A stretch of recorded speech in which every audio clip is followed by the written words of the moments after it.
Welcome back, Exiles, to another exciting day. Our final race for Season 2, Dawn of the Hunts, Path of Exile, PoE Sports Action. Welcome back.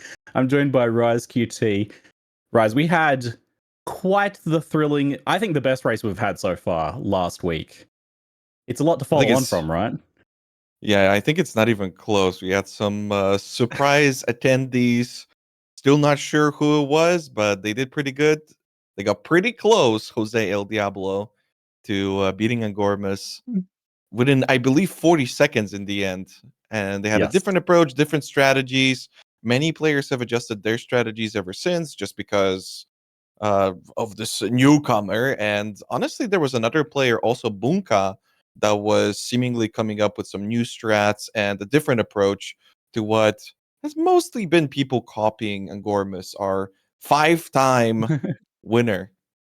Oh yeah, 5 like last week in this Act 3 Doryani kill race that we have here for you today. Last week, Angormus's divinity was brought into question. His unbeatableness, so far unchallenged almost.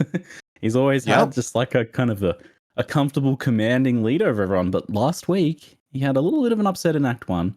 But he was like back on form. He was back on, he would have been set to take his usual position at the top with a comfortable lead, even despite that, because that's what it takes. And yet we had someone just come out of nowhere. By the name of Jose was the account, but with a lot of theories about who they might actually be, due to both the choice of name, how they were racing, and the fact that they were leading. And Act 3 began with Angormus 5 minutes behind Jose. He stopped to do his level 28 farm as he does to move into Act 3, and Jose just kept going at 23 and just pushed into Act 3 and was smashing his way through. Then we had the closest and most thrill. If you have not checked out that race, you need to go and check it out at some point after this race. Not now though, because we are about to start. But yeah, we had such an exciting and difficult to cast finish, as Rise and I had to like split our attentions between the two races because they were both doing so much at the same time. We did kind of make it a point that because of this being a class race, we did kind of make it a point to observe all of the class wins, and that did not work in our favor as everybody was finishing all at the same time, and it did get a little bit crazy. But also, huge props to Angormus. I feel like I have to say this every single week because every single week he positively surprises me despite being the leader. Despite the fact that he was seeing all these new strategies and all these new approaches. And for the first time leading out of Act 1, there were multiple people who were ahead of him. He stuck to his strategy. He knew his timings. He knew how much time he's going to take. And he kind of stuck to his guns, and it really worked out. However, he did make an adjustment from last week. Yes. And apparently switched over to full rake. No more perfect striking in Act 3. We're just raking all the way through. I was chatting to him about this, and he was saying, I didn't want to have to do this, but I'm forced. The implication by Jose's, bringing into question his domination. He was forced to go all out just this once for this final race this season. So we're about to see an all-out Angormus this time around. So we're going to swap over the races as they are taking their mark, and any second now the race is about to begin. And on screen today we have Angormus up in the top left. Of course, we try to keep the people who are leading up in the top. 12 Guido up in the top right. Shakal Coach on a warrior down in the bottom left. And Worm on a huntress down in the bottom right there. And I'll give you a bit of a recap of kind of where we're at in terms of times and things like that. But where's Jose? Well, we don't know like what their account name or character is going to be this week, right? Like we'll see if someone starts kind of like going really fast, then we'll be like, that might be them. So if it is indeed the mysterious Tie 23, then they like to be a bit mysterious, don't they? Oh yeah, for sure.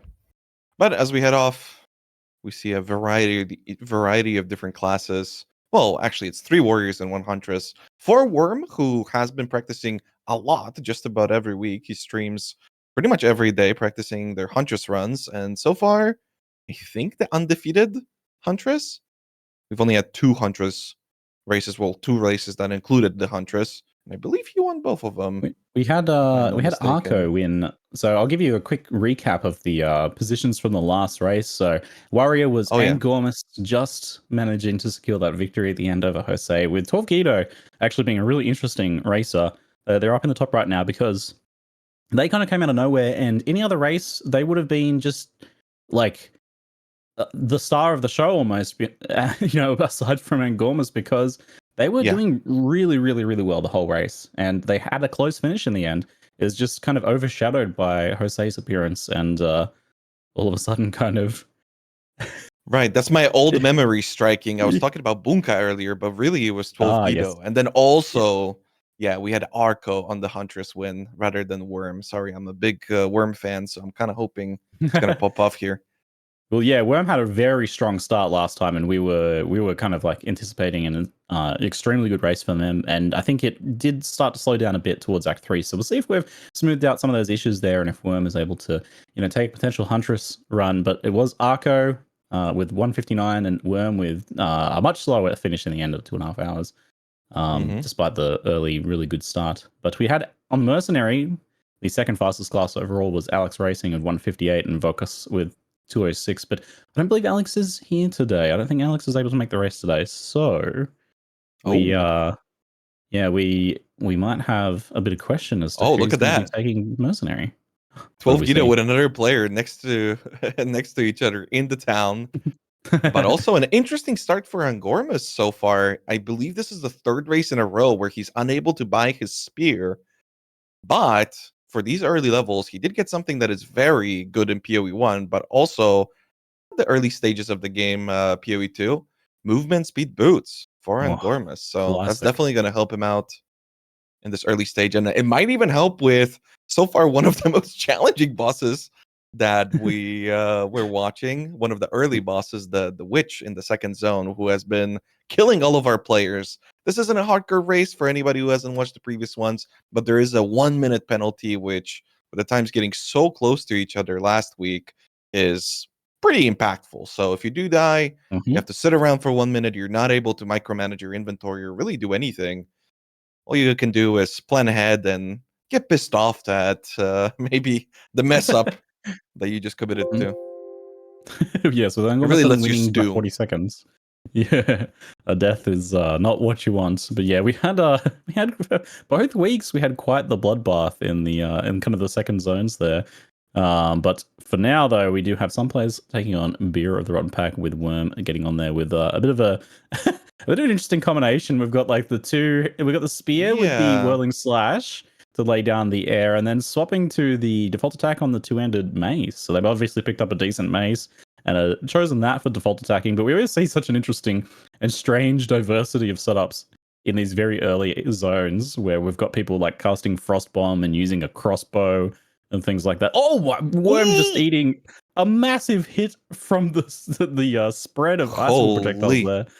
And reminiscent of shotgunning there, and going extremely low, getting frozen, but thankfully not dying. That was a little too close for comfort though.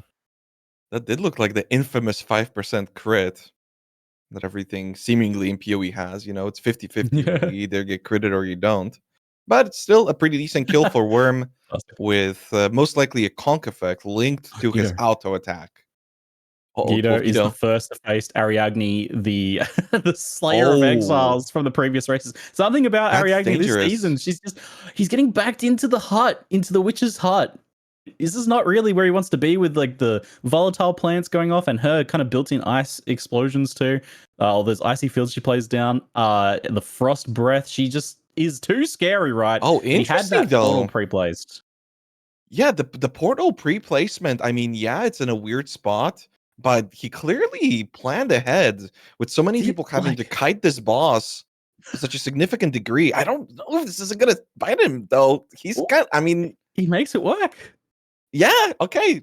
Yeah, the less you run around, the more damage you can do. Yeah, it's risky, but he seemed really in control. That was probably the cleanest kill that we've seen so far. We see some creative solutions to the difficulty that is Ariadne, but she's just had some a crossbow this season. I saw For Angormus ID a Angormus. crossbow. It had like 1% crit chance. He's like, I guess that'll have to do. So he's worked out the crossbow. The crossbow default attack's pretty solid. And if he hasn't picked up a spear at this point, yeah, he's on the crossbow. Like I said, we see some strange diversity here. He's got a pretty good Ariadne here. She's got like the ground explosions, but those are well signaled. He's able to move around. He's not eating too much of the breath. The crossbow giving him a little bit of extra safety as well. Might have been a conscious choice after his last week upset to Ariadne, where she did Right. I feel like he had a couple refills, a couple resets on Ariadne last time, so Yeah.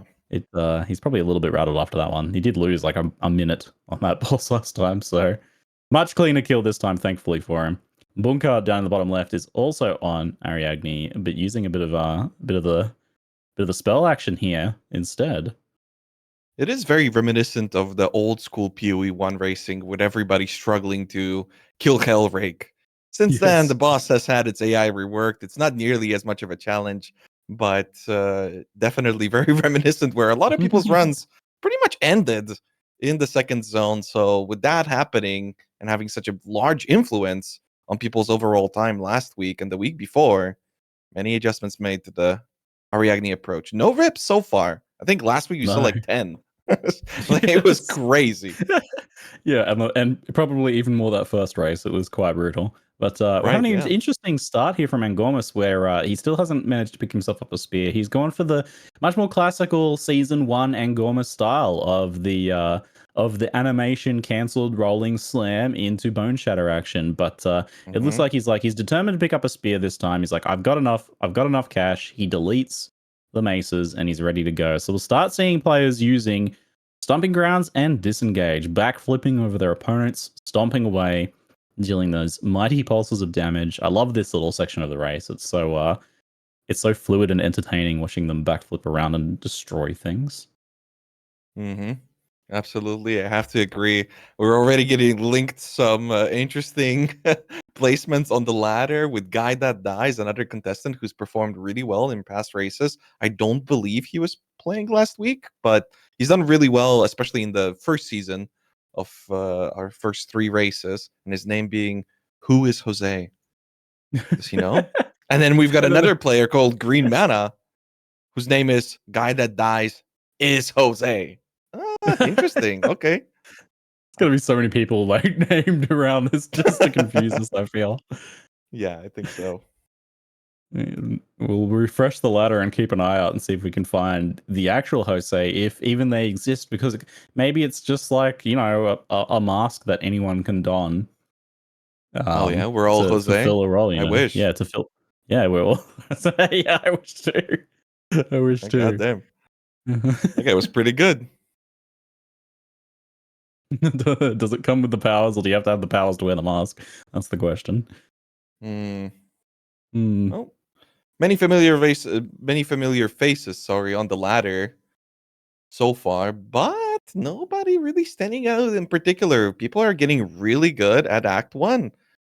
Who's surprised? I mean, that's typically the thing that you practice the most, as most people reset in Act 1, so you're going to be getting good. And it was honestly kind of surprising how good some of our contestants were in Act 2 and Act 3, with Angormus definitely being the most dominant, but he still would tend to put a pretty big gap between himself and everybody else around midway Act 1. But now, many people getting closer, and if we take the ladder as something to judge our players by, currently Angormus is not even in the top 5, I believe, on the ladder. So a little bit more emphasis on pushing rather than XPing.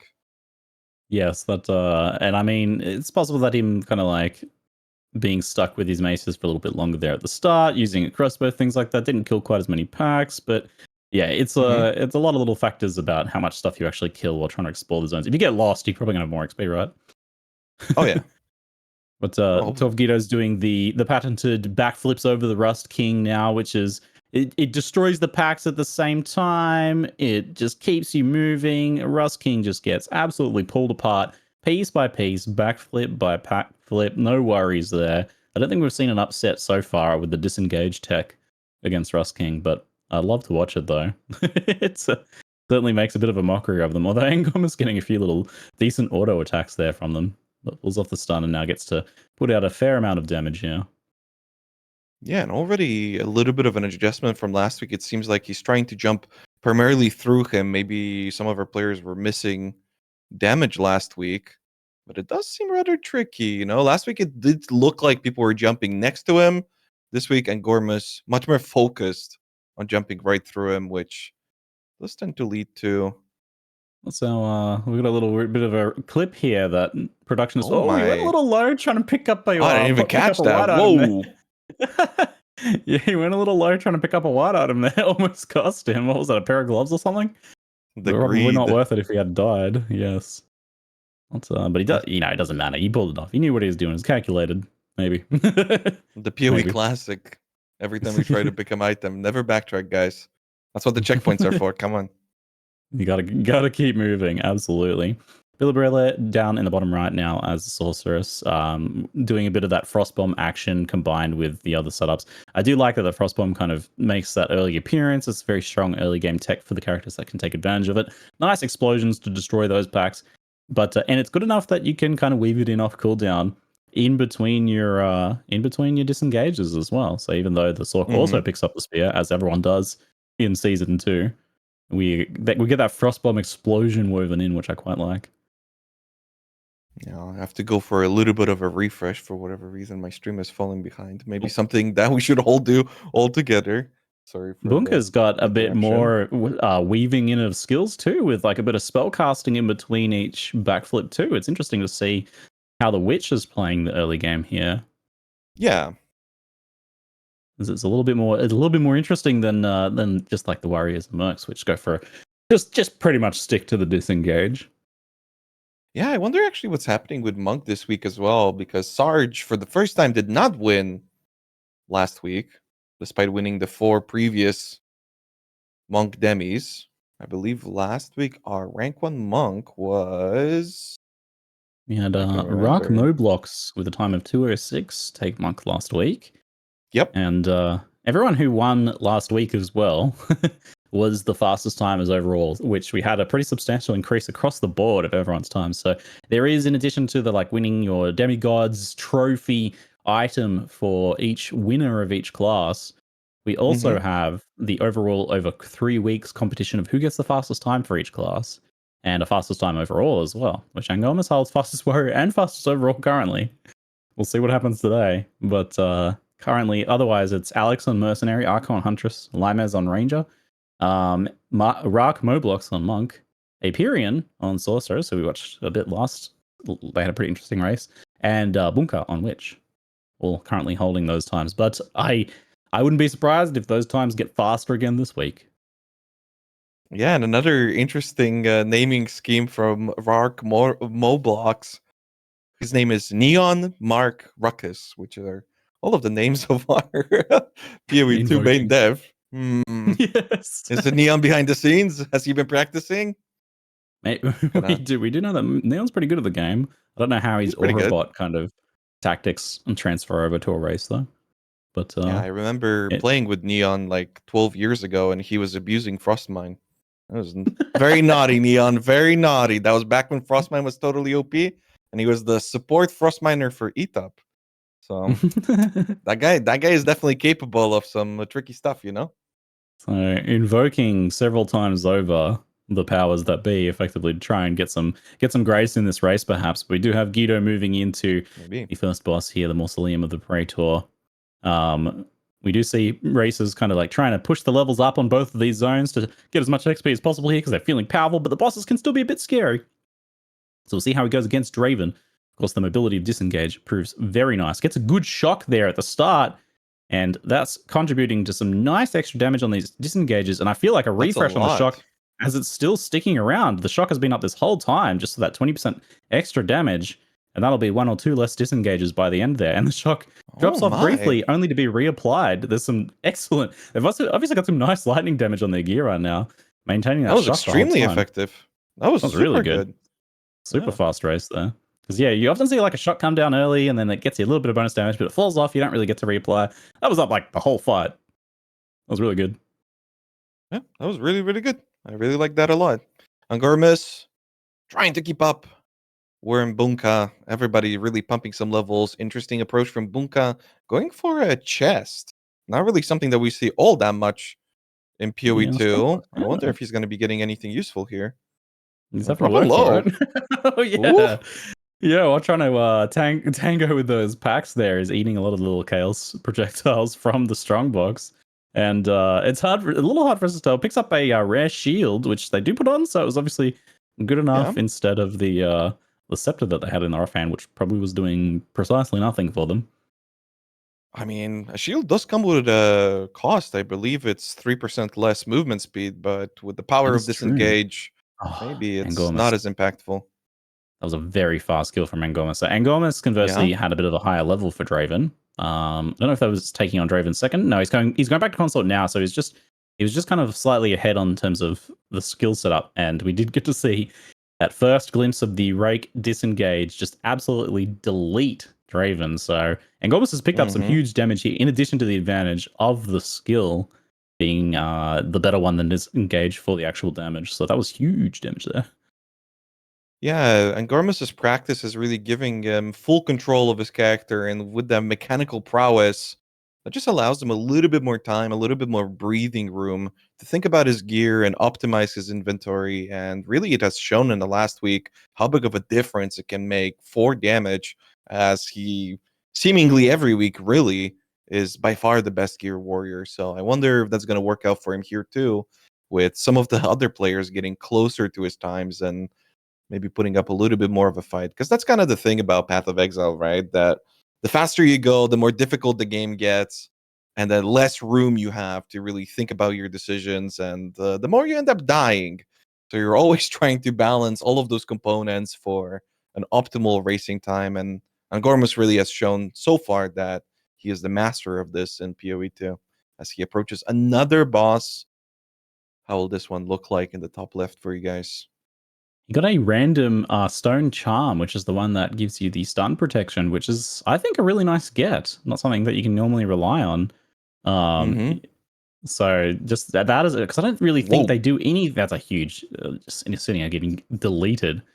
But that was not a really lot. something they rely on. They don't really do any of the side quests that give charms that I recall, right? Because like usually that would be going to do the side area to get your spirit buff, and that you get some charms there. Usually you'll pick up some like a sapphire charm there to move through the end of Act 1. But the races just don't do that anymore. Like they've Yeah. cut as much as they can from the race, trim the fat as much as they could. Straight into Lachlan, gets the stun right away. Huge shock, massive damage. And Comus is just tearing through these bosses right now. They're a little slower in the early stage there, and it kind of started to fall behind a little bit on the progression leading into the last zone. But now has taken the lead in terms of actual progression here, moving into the hunting grounds, and is just whipping around so fast with that rake. They have, like you said, they've been really practicing control of the character and have some excellent animation canceling and disengage usage. Getting blocked by a rare rower here, right? Kind of getting a little bit of a pincer attack from the mobs in the corner there, but manages to clean through. 12 Guido with another Lockland fight in the top right. How smooth is it going to be? Not nearly as much. There's a lot of chill. There's a lot of dangerous abilities in this fight. You're trying to use your HP as a resource. He's continuously jumping into those chills, not having nearly as much access to single target. Whoa! The dodge on What the is slam. actually happening? How come he's not raking? Yeah, I wonder why we're only seeing the distant. Oh, some unique boots from Guido there. Oh, I do wonder why we're seeing only the disengage there. There's a move speed life boots. I don't think they have any strength on them, which is the main thing you want, but still move speed life's pretty good. There's the rate comes down now, so I don't know why it took so long to get that rate going. Was that Definitely a seems beneficial to have it up earlier, doesn't it? Yeah, was he just spaced out, or maybe there was a dexterity issue? I'm not sure. I don't think so. Well, Not he quite does hit those have boots yet. a little bit of inventory piling up now, a chest piece potentially that he can equip for some of the bosses. Otherwise, you don't want it equipped 24/7, as it does provide a penalty for your movement speed. And Gormus takes down the bell guy, whatever his name is, Crowbell, I believe. Crowbell, that's the one. Crowbell. Crowbell, Is that? yes. Oh, I see. 12 Guido. approaching his Crowbell now. The Crowbell. Ziggy, show some The respect. Crowbell. He's got the Crowbell. Oh, my in his apologies. name. Yes, not just Crowbell, not just any Crowbell. There you go. He's the one. But a quick fight, much faster than his Lackland with the power of Rake, and especially in these early stages, the bleed that you get from just the flat amount of damage that you get on your weapon early on is pretty meaningful. Later on, the guaranteed bleed from the Rake isn't going to be as impactful. Although some players do choose to use Lacerate if they manage to get an early 4-link, and that allows your Stomping Grounds to also provide a little bit of bleed, maybe allowing you to get, a few extra kills here and there, mobs that you otherwise will leave behind when they don't get one-shot by the Stomping Grounds animation cancel tech. I do see people asking about Lachlan's Ring and the belief that you do need to do that it is mandatory. It is not actually mandatory. Lachlan's Ring is optional.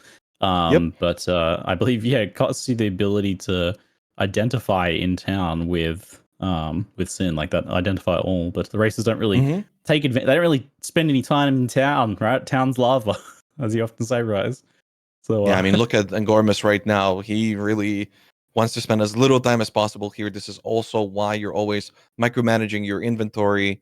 And I gotta say, as much as we're talking about that, he is taking a little bit extra time, but with the loot that he's previously acquired, he's going to be walking out of town with 2 extra passive skill points, something that also our players have been optimizing. They've been really learning to have a good read on this zone in particular because of that loot mini quest. And it provides a little bit more safety. And also in these early stages, I mean, especially, 10 strength that you would get from this because of the 2 passives, that's a big deal. 10 strength is a lot. Oh yeah, that strength is converted to damage straight up for Stomping Grounds. It is absolutely huge. The racers all want as much strength as they can get, and the more strength they get, the more potential that they can stick with Rake Stomping Grounds into Act 3, which is very fast, but for some of the classes especially, is a little bit... Is it better to stick with it if you just don't really have that strength? It's a little tough. Thankfully, there is that fallback of the travel nodes on the tree being customizable in Path of Exile 2 means that even a witch can rake Stomping Grounds in the early game here. And it's been wild to see just how much things have changed from season to season. I anticipate next season of Racing 2, things are going to be very different once again, because we did not have spears last time. Now we have antithesis for one there. Now we have the spears being absolutely dominant, both for their movement and the Rake Stomping Grounds. 3 shields with strength for 12 Guido. He really can choose whatever he likes most. Obviously, he doesn't have an infinite amount of gold. He is spending a lot of money on wisdom, and he did cost himself a little bit extra time by not having those wisdoms, as he gets stuck on a pile there of something. 12 Guido, maybe a little bit shaky. Not as stellar of a performance so far as we've seen from him last week, as Angormus is already over at the Executioner, which is probably not going to be... he's killing it. I mean, if he gets to do anything out of that stun, not really. Just like that, these early bosses really do die very quickly, as Angormus gets himself... No way. Did he just get the strength spear again? No, last time? Yes. Yeah. Same spear as last time, I think. No shot. Is he cheating? I wonder if he used it this time, because we were wondering, like, it's really high damage, but it is a bit slow, and he did use it last time, and I wonder if he's going to use it again this time. He seemingly hasn't whacked it on right away, so that's pretty funny. We did see a bit of a chuckle from him, though, seeing that one just again. We have a report from Pete. Go ahead. Oh, yeah. I was just going to say that it's an interesting adjustment, because remember how last week we were talking about how that spear, it has very little attack speed. Yeah, and he pretty much immediately equipped it, and it did kind of look like it was costing him a little bit. It was the Tabulas Taitai Killer syndrome, where you equip an item that you're not super familiar with, you don't quite know the power of your character, and plus that negative attack speed that he would have otherwise did seemingly slow him down. So this week he opts to keep it, as he's pretty much one-shotting everything anyway. So why suffer that penalty? But I'm sure that he's going to be switching it over to it at some point. We have been seeing a bit of, well, not on screen yet, but maybe getting them on screen soon. Since they're up there now on the top right. Guy that dies on the warrior was actually leading ahead of Angoma slightly and did get their executioner kill a little bit beforehand. And as we can see, are a little bit further along in the manner. So Guy that dies on the warrior currently taking the lead. They had a little bit of a rough earlier act, but they have pulled it together since then and been a bit going quite quickly now. So we've got them on the Spectate client now, taking a look at them. Yeah, Guy That Dice has always been a really strong PoE1 player. He's kind of somebody who's really always flew under the radar because PoE1 at this point has so many players who have been playing for so long and have practiced and everything. But it's really hard to get into PoE1 racing, especially as it does literally take years to learn all the techniques and everything. Even players like Exile, who pretty much took like 4 years of insane amounts of practice to really get to the top and get really good. Guy That Dies is somebody who has been around for that long and always has had really stellar performances, both in PoE1 and in PoE2. So seeing him put in the extra work this week and do really well, really nice. And yeah, we did, not see him last week. And there was a Jose El Diablo. Rise. Did we see Guy That It's Dies not last him. week? Was this a question where we're like, all of a sudden there's this racer, Jose, who are they? They're winning. And then we didn't see Guy That Dies, and now this week we see Guy That Dies winning. And do we see Jose? I don't know. I mean, I think they're taking advantage of the meme. Because, Guy That Dies does not play like Jose at all. If you just watch the way he manages his inventory, the way he's just a much more aggressive player overall. But who knows? Maybe he spent a week in the practice chamber and he watched some of the best players and maybe. All right, Count Geonor, first phase, instantly deleted. The shot comes down on the second hit and lots of damage dealt. Now he has to wait out a few attacks from Geonor. We have him full screened up right now as he's the first to take on Count Geonor. Moving into the second phase, we'll see how clean a phase he gets once Geonor's done with, like, let me show you all your abilities. Hold on. I'm not ready to phase just yet. Angorma's just reached the dialogue phase as well. we might have to split screen it for part 2 maybe, so that we can keep an eye on both of them. Although, here we go. Second phase. For Guy That Dies, let's see if he can manage to avoid any sort of poetry instantly into the beam, but does stun him out of it. That's pretty good. Doesn't even eat that one beam that was appearing under his feet. And, some excellent damage coming down after the shock. Expertly navigates that frost breath and straight into the kill, sending the wolf all the way up the wall, almost out of the arena. That was the ad phase beginning for Guy That Dies, so he really squeezes out that kill. That was absolutely the ad phase beginning.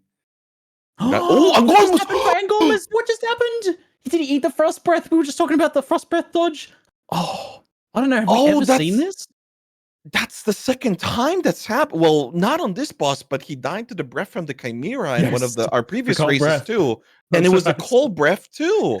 It seems to be Angormas's kryptonite here. Yeah, the icy breaths from bosses just catching him off guard. Chilling, indeed. Angormas devastated right there. Furiously trying to make his character move as we see how the countdown. That doesn't appear every second, by the way. That's just because he keeps pressing the move every second. So we get the second by second countdown on the left. Oh wow! Props to production for the split screen. I gotta say that I was about to say, we don't need to split screen it, guys. Like, nobody's ever gonna die to this boss. Everybody's gonna be so good at it. That one. But we might want to wait until after the boss fight to see it, because Angormas is going to have a reset on the boss here. But he was close to the end of the fight too, so he's really going to have to. That's a brutal. I mean, he's going to have to do the entire dialogue phase again, right? Look at him. He brought out the tower shield and the strength spear, just like going, okay, I'm maximizing damage. I'm maximizing defense here. He's getting ready for this next phase. I don't know if there's some cold resist on there, maybe. I wonder if he remembered to equip the spear, if he would have lived. Maybe that would have made all the difference.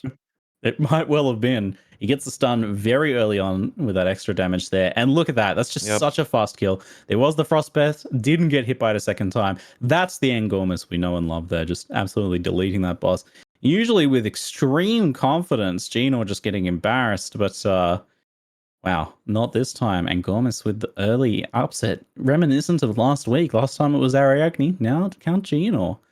And that is something we have a clip now, I believe, as well, to check out what happened to Angormus that first time around, just to relive that misery. Oh yeah, production. Show us what we got here. We set up the fight. Pretty clean so far. Wow.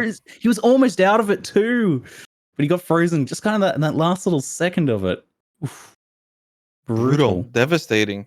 Yeah, but that's really one of those abilities that is so easy to dodge, right? So you, as a as a racer, you don't really take it too seriously. You're always trying to min-max your damage, and saving yourself half a second by not dodging that a little bit earlier ends up costing Angormus probably about a minute and a half. Something that last week would have made all the difference with him only being ahead of the second player for 40 seconds. So a minute and a half lost here. I wonder, will this make all the difference? I don't see any Jose's, but we do have a lot of players very close to Angormus right now. Or do we? Because we do have Guy That Dies now taking a nice lead over Angormus with that upset, being a full zone ahead. He just started the quarry, the mines, and was that a unique ruby ring just there? To see what that one was. Unique ruby ring, yeah. Shredding through some rares here in the mines. Lots of XP to be gotten through this section. It was an XPing area. Well, the subterranean area, at least. Mm-hmm. And I don't know if heading over to his boss. We got the times for the first boss there now. So Angormus 42 seconds on the first fight, then a 60-second death timer with a 23 seconds second fight. So it was a much faster second fight with that re-equip and the increased determination there. And your 1.5 minute assessment was pretty close there.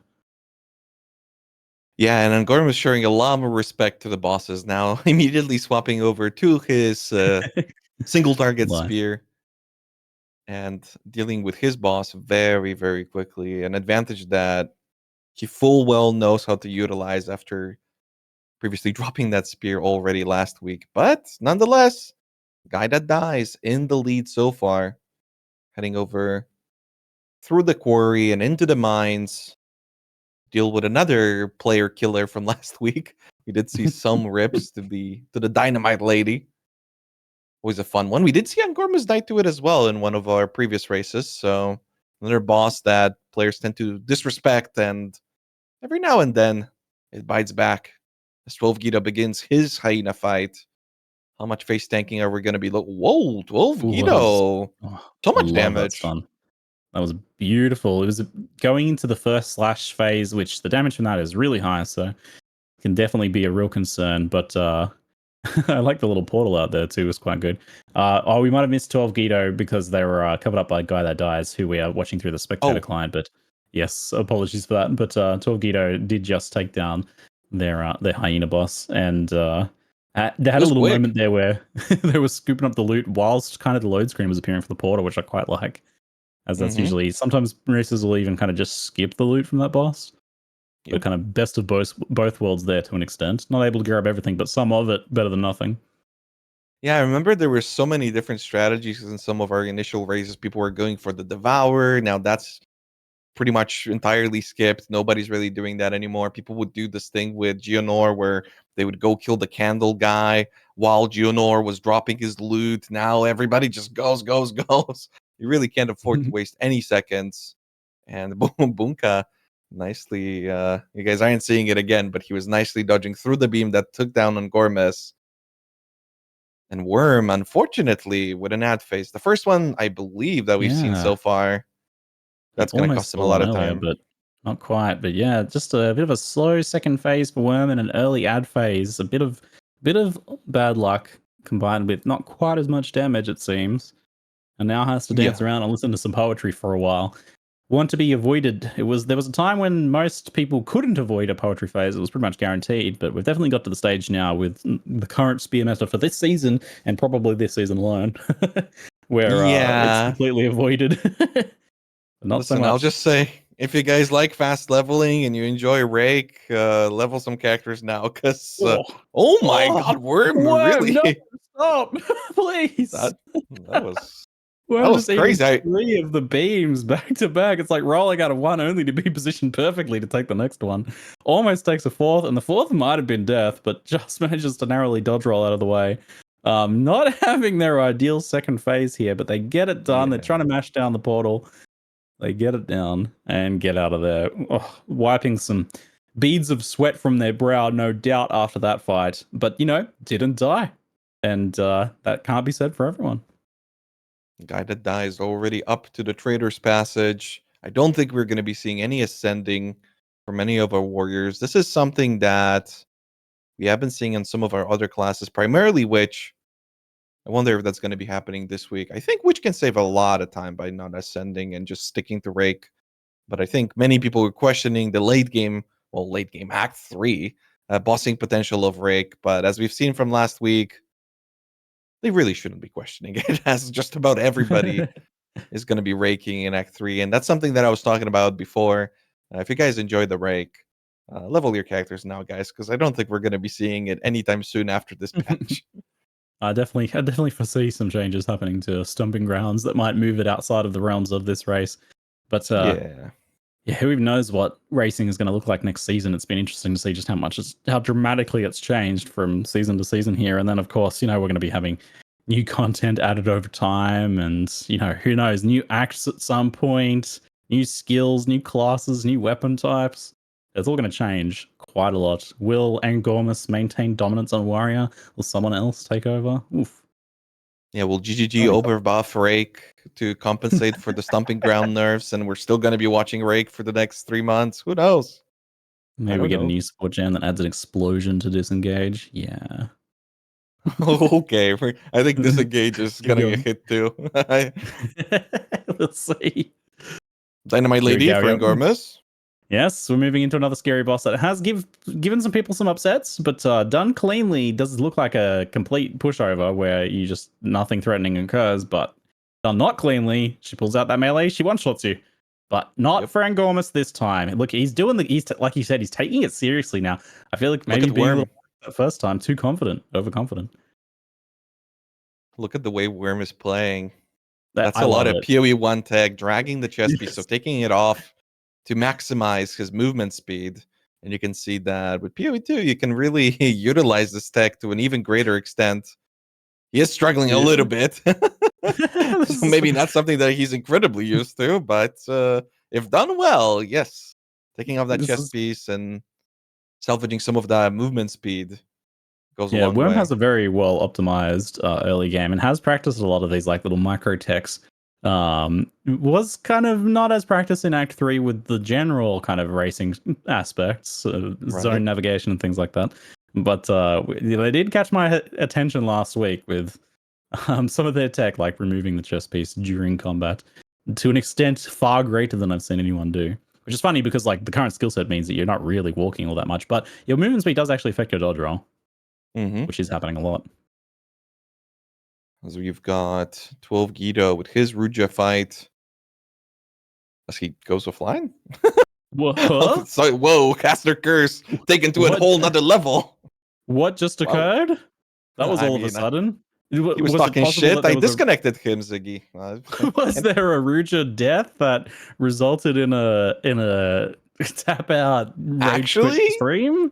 Possibly? It's possible. Yeah, we've seen that from we were talking about that before.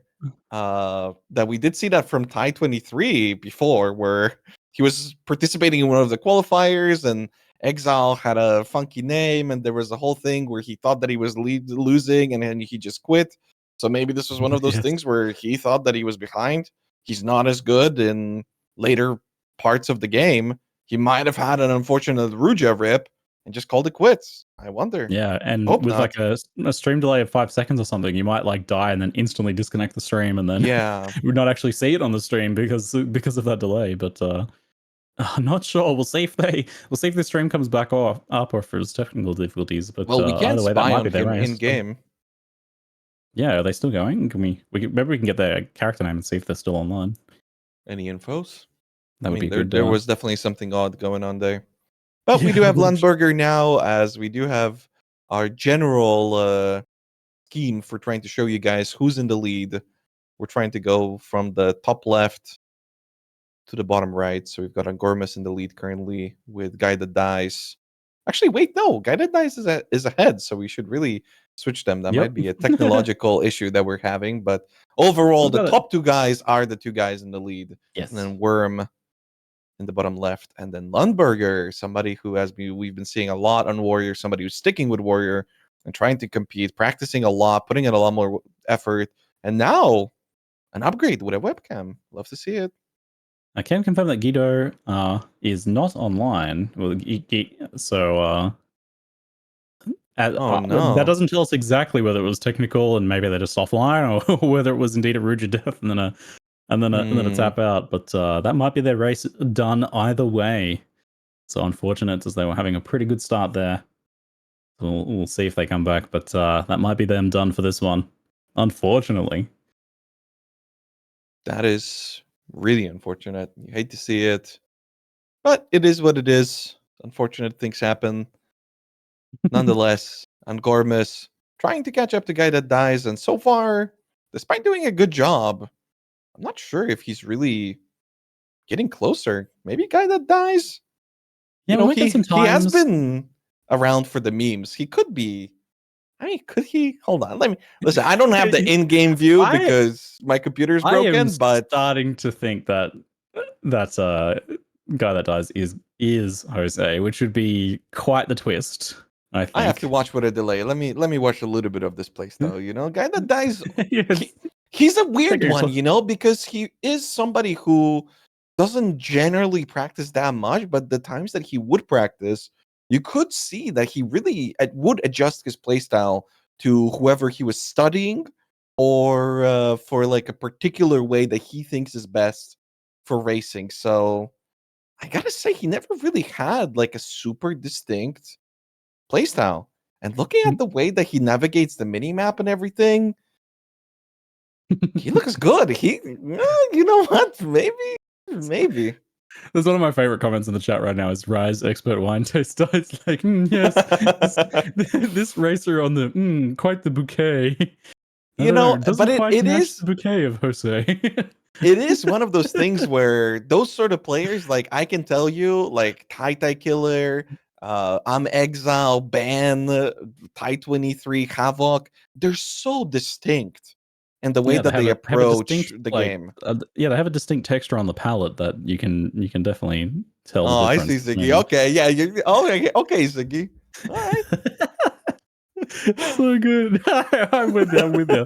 People do develop their very distinct play styles, and it is interesting to see when they begin borrowing from each other or making those changes and learning from each other. Sometimes you can tell after, because we did have a lot of those race seasons with like the, kind of a more slower organic change over time, whereas I feel like we've had this rapid fire, really, really crazy changes from week to week. In the Path of Exile 1 racing days, we definitely had like a slower kind of evolution over time, and yeah, and that did lead to situations where you'd see like, you can tell someone's been kind of like watching someone else a lot because their playstyle is like morphed towards theirs. Yep. And I mean, it has hurt players in the past too, with certain people like the previously mentioned Havoc, him having like a very aggressive playstyle and always trying to go for rank ones has hurt him in the past in patches where maybe speed or full-blown speed wasn't necessarily the way, and players just kind of had to respect some of the mobs, especially when in PoE 1 we had buffs to Act 1 and Act 2 mobs, and a lot of players found themselves kind of needing to really adjust their playstyle. Good job, Worm. Whoa, okay. Whoa, Worm. Whoa, Worm. Ooh, okay, buddy. I get slapped by the ad there while trying to portal. Worm having an interesting Ruja fight there. Ruja does indeed pull out the melee weapon. Obviously, full evasion mode and disengage does help with that. And then they go in, they dash in to finish off Ruja after the melee weapon. Its phase ends, only to find that there's a mine right underneath Ruja's feet. Take a big blow from that, and then slap by an ad on the way out. Pretty funny little fight right there. They did. They survived. They got through though. No deaths to Ruja so far. It's happened before. True. And it is a lot harder to die to her now that players are so good at itemizing, getting so much HP. I mean, 521 HP for Worm is only a little bit behind the 540 that Angormis has. Although that is with his movement speed spear, I suppose, not his bossing spear, which does have a lot of strength. And it does give him, therefore, a lot of HP. Yeah, But he does it's take funny down the that now Constrictor Queen. we get a nice visual read of how much strength they've got just by looking at their hit points. The more life they have, the more strength they have typically. Yeah, that's yeah. the biggest factor for them. And it's interesting. Oh my goodness, Landberger with a particularly difficult mob. An essence mob even gets an essence of the mind. So it takes the time to deal with one of those. Wonder if it's going to end up working out for him as you do. Well, essences aren't nearly as powerful in these early stages of the game for crafting as they would be in something like PoE 1, where you can use tons of different recipes and whatnot.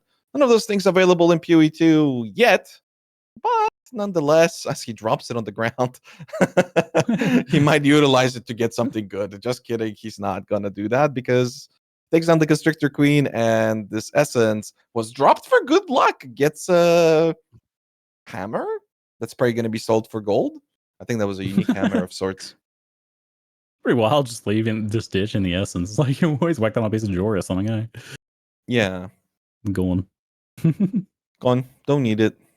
No, Don't care. you've already got your gear sorted. There you go. And then just like Angormis, just going past those chests, past the gold. No time to waste scoop it up, that sort of stuff. You know exactly what you need at this point. And that really is a thing too, like knowing the bare minimums, like Angormis knowing that he can get through certain content with like a white mace and stuff like that in the past. This sort of thing has been mapped out quite a lot. Kind of dies, opening another chest, getting frozen as he heads over to the big Wawa baby fight. That's the official name of the fight, but yes, we do see Gullet dies taking on Azarian and getting that stun nice and early. Azarian gets one slash off. Will he get a second attack off? Oh, he actually is getting a second attack off, and that is a solid hit. A third attack.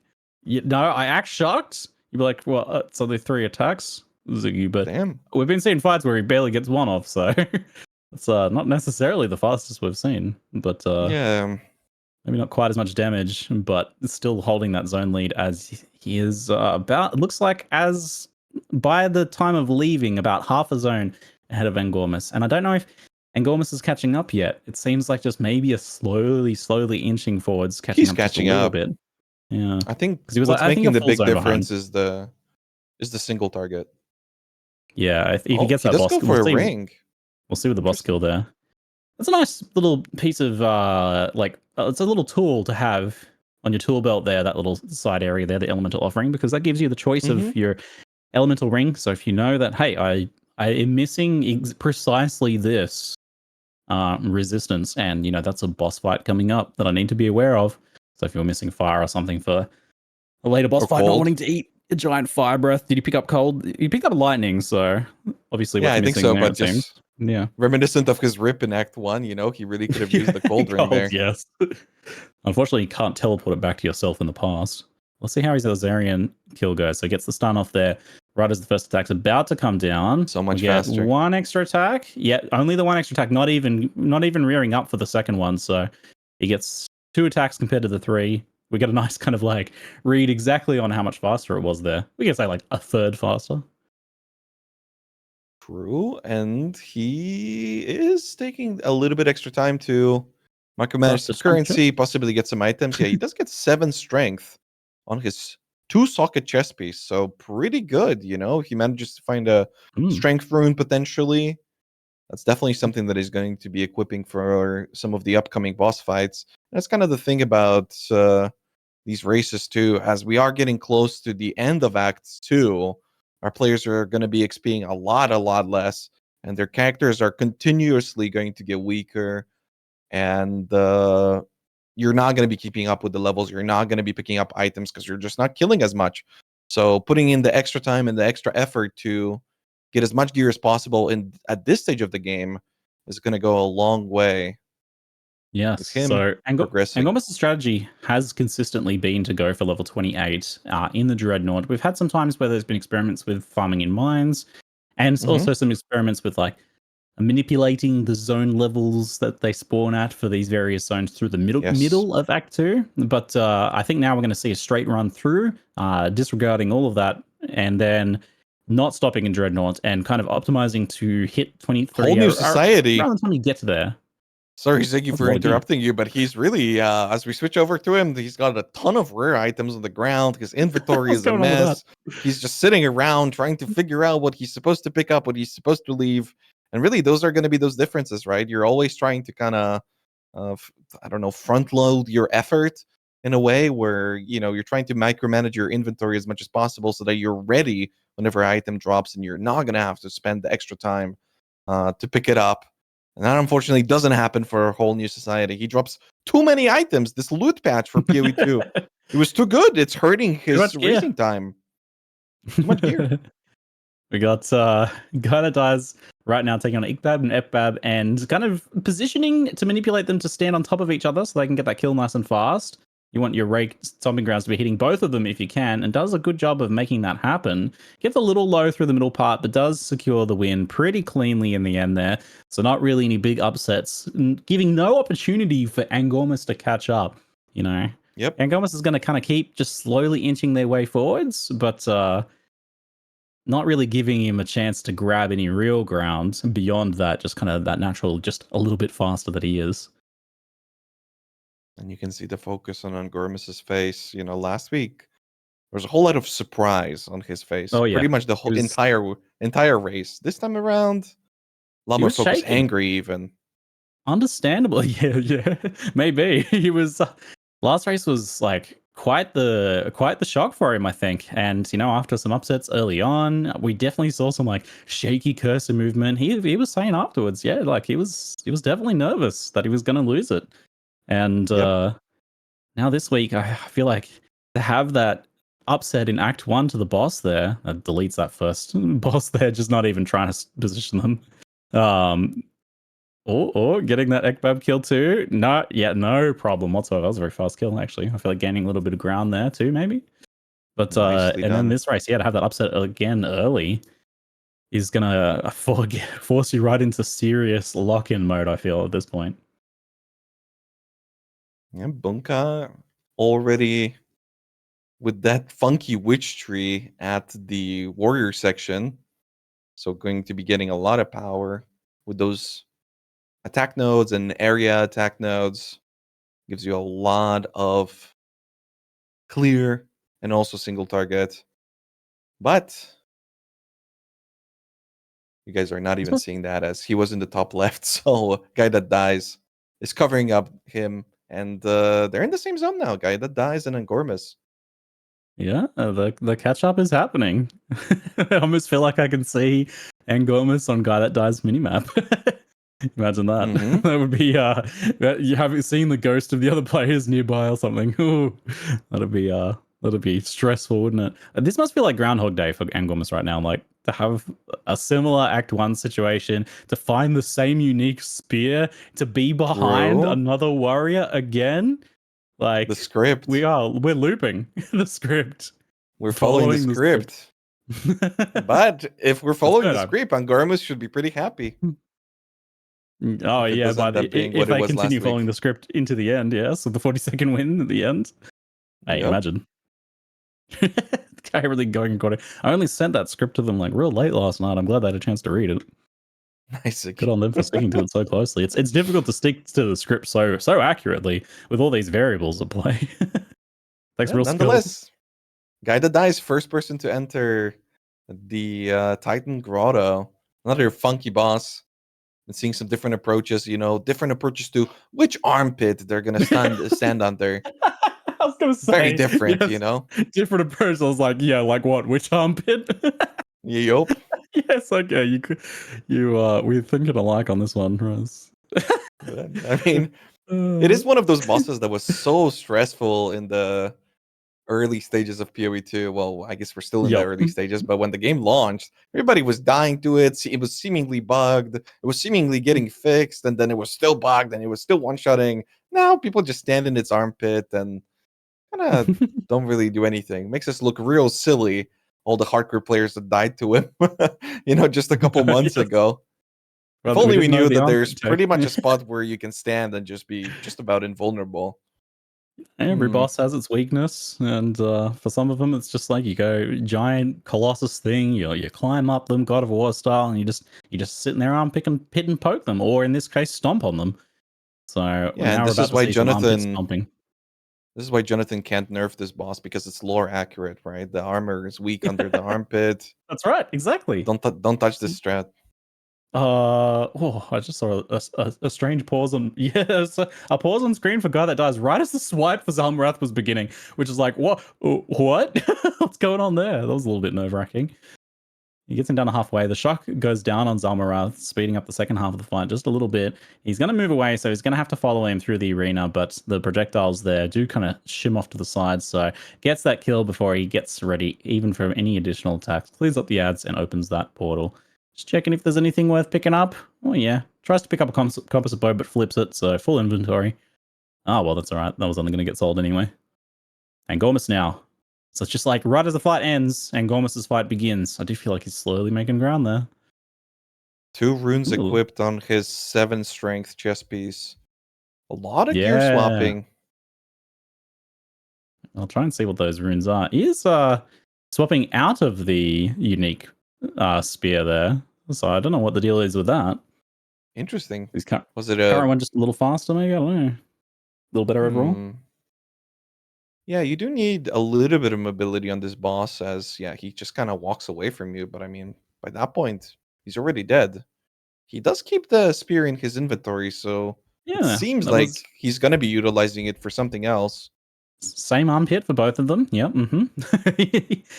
Engom's kill was about 2 seconds faster. Zalmarath kind of ended right as he settled into his new position for guy that dies, whereas Angomas' one only just begun that movement when he died. So a little bit of a 2, maybe 3 second catch up for Angomas there, but we'll see if it's potentially lost in town due to taking a slight missing the NPC and having to backtrack there.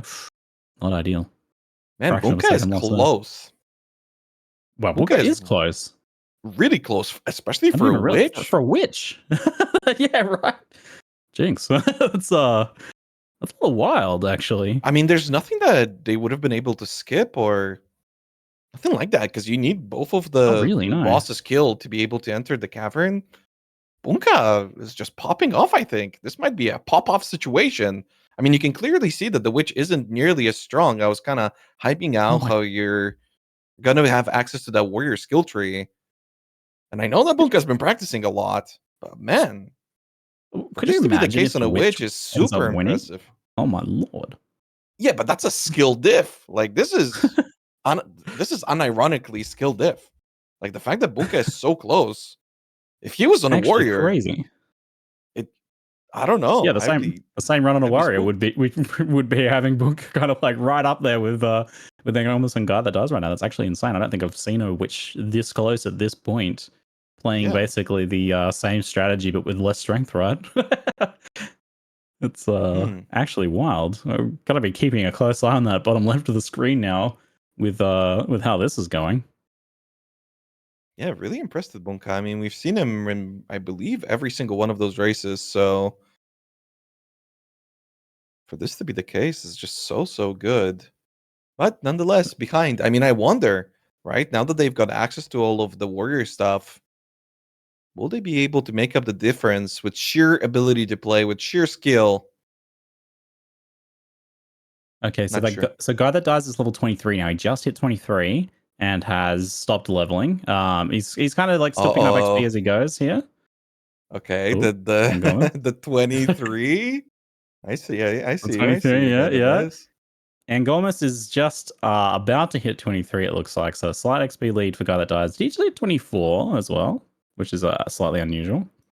I wonder, is Angomas gonna just stop XPing as well, or is he going to be going for his usual level 28 strat now that he seemingly, as reported previously by you, Ziggy, he's not going to be doing any of the perfect strike shenanigans. It's just going to be rake. So what is the cutoff for his approach? Some cheeky weapon swapping there for leap slamming across the ledges. Very nice. I love to see those skips. Yeah, look at that. It's so good. Yes, for those of you wondering why you see like a small life flask and no skills on the screen for the guy that does. Guy that does is not streaming. We're using our internal secret spy tech to get the first person. Oh, you can jump past that little section there with a little bit in the middle. I did not know that. It's possible. He jumped all the way down and all the way up. I mean, that's the way to do it. We did see a little bit of that as well, which does happen on occasion. Didn't show up last week. He was working out legs. My God. Yes. I don't know, Rise. I'm becoming more and more suspicious of that guy that dies, whose name is Jose, is indeed Jose. Because like otherwise, what is happening? Like, is Jose just is like they didn't win last week, so they just don't show up this week after almost winning? Surely not. Surely. I'm impressed. So I mean, I can tell you I'm impressed. I'm not convinced, but I'm impressed for sure. Okay. Yes. The palette doesn't quite match. The bouquet is slightly off. Let me sniff like around a little bit more. Yes. I need to sniff around more. I'll let you know soon. Okay, good. Yes, you continue swishing as we move into the next boss fight here.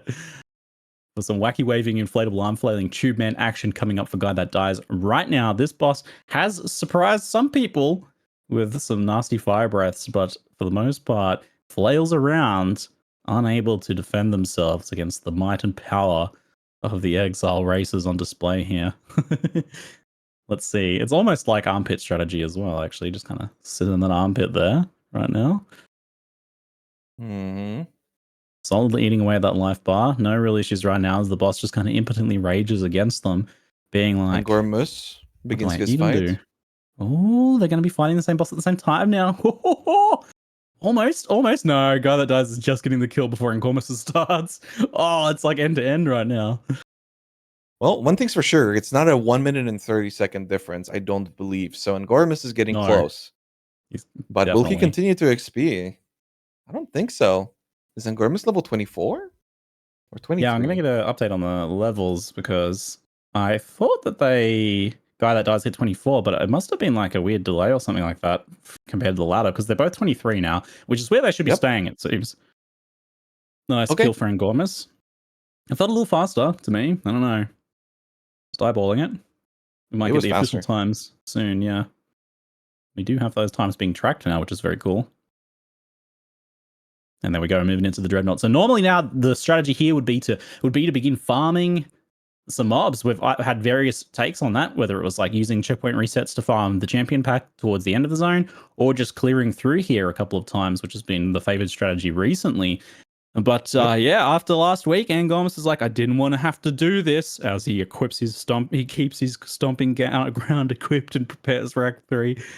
And like, but I've been forced. Sorry, Master, I must go all out. Engormus is going to be pulling out the rake action as well. And I saw comments on my YouTube video that was like, saying there's no way that Engormus wins next week after, being so far behind, only just barely winning this time. There's like no way that Engormus can win this time. But now Engormus is going to be, pulling out the dirty Stomping Grounds Act 3 run. Oof. Making it messy.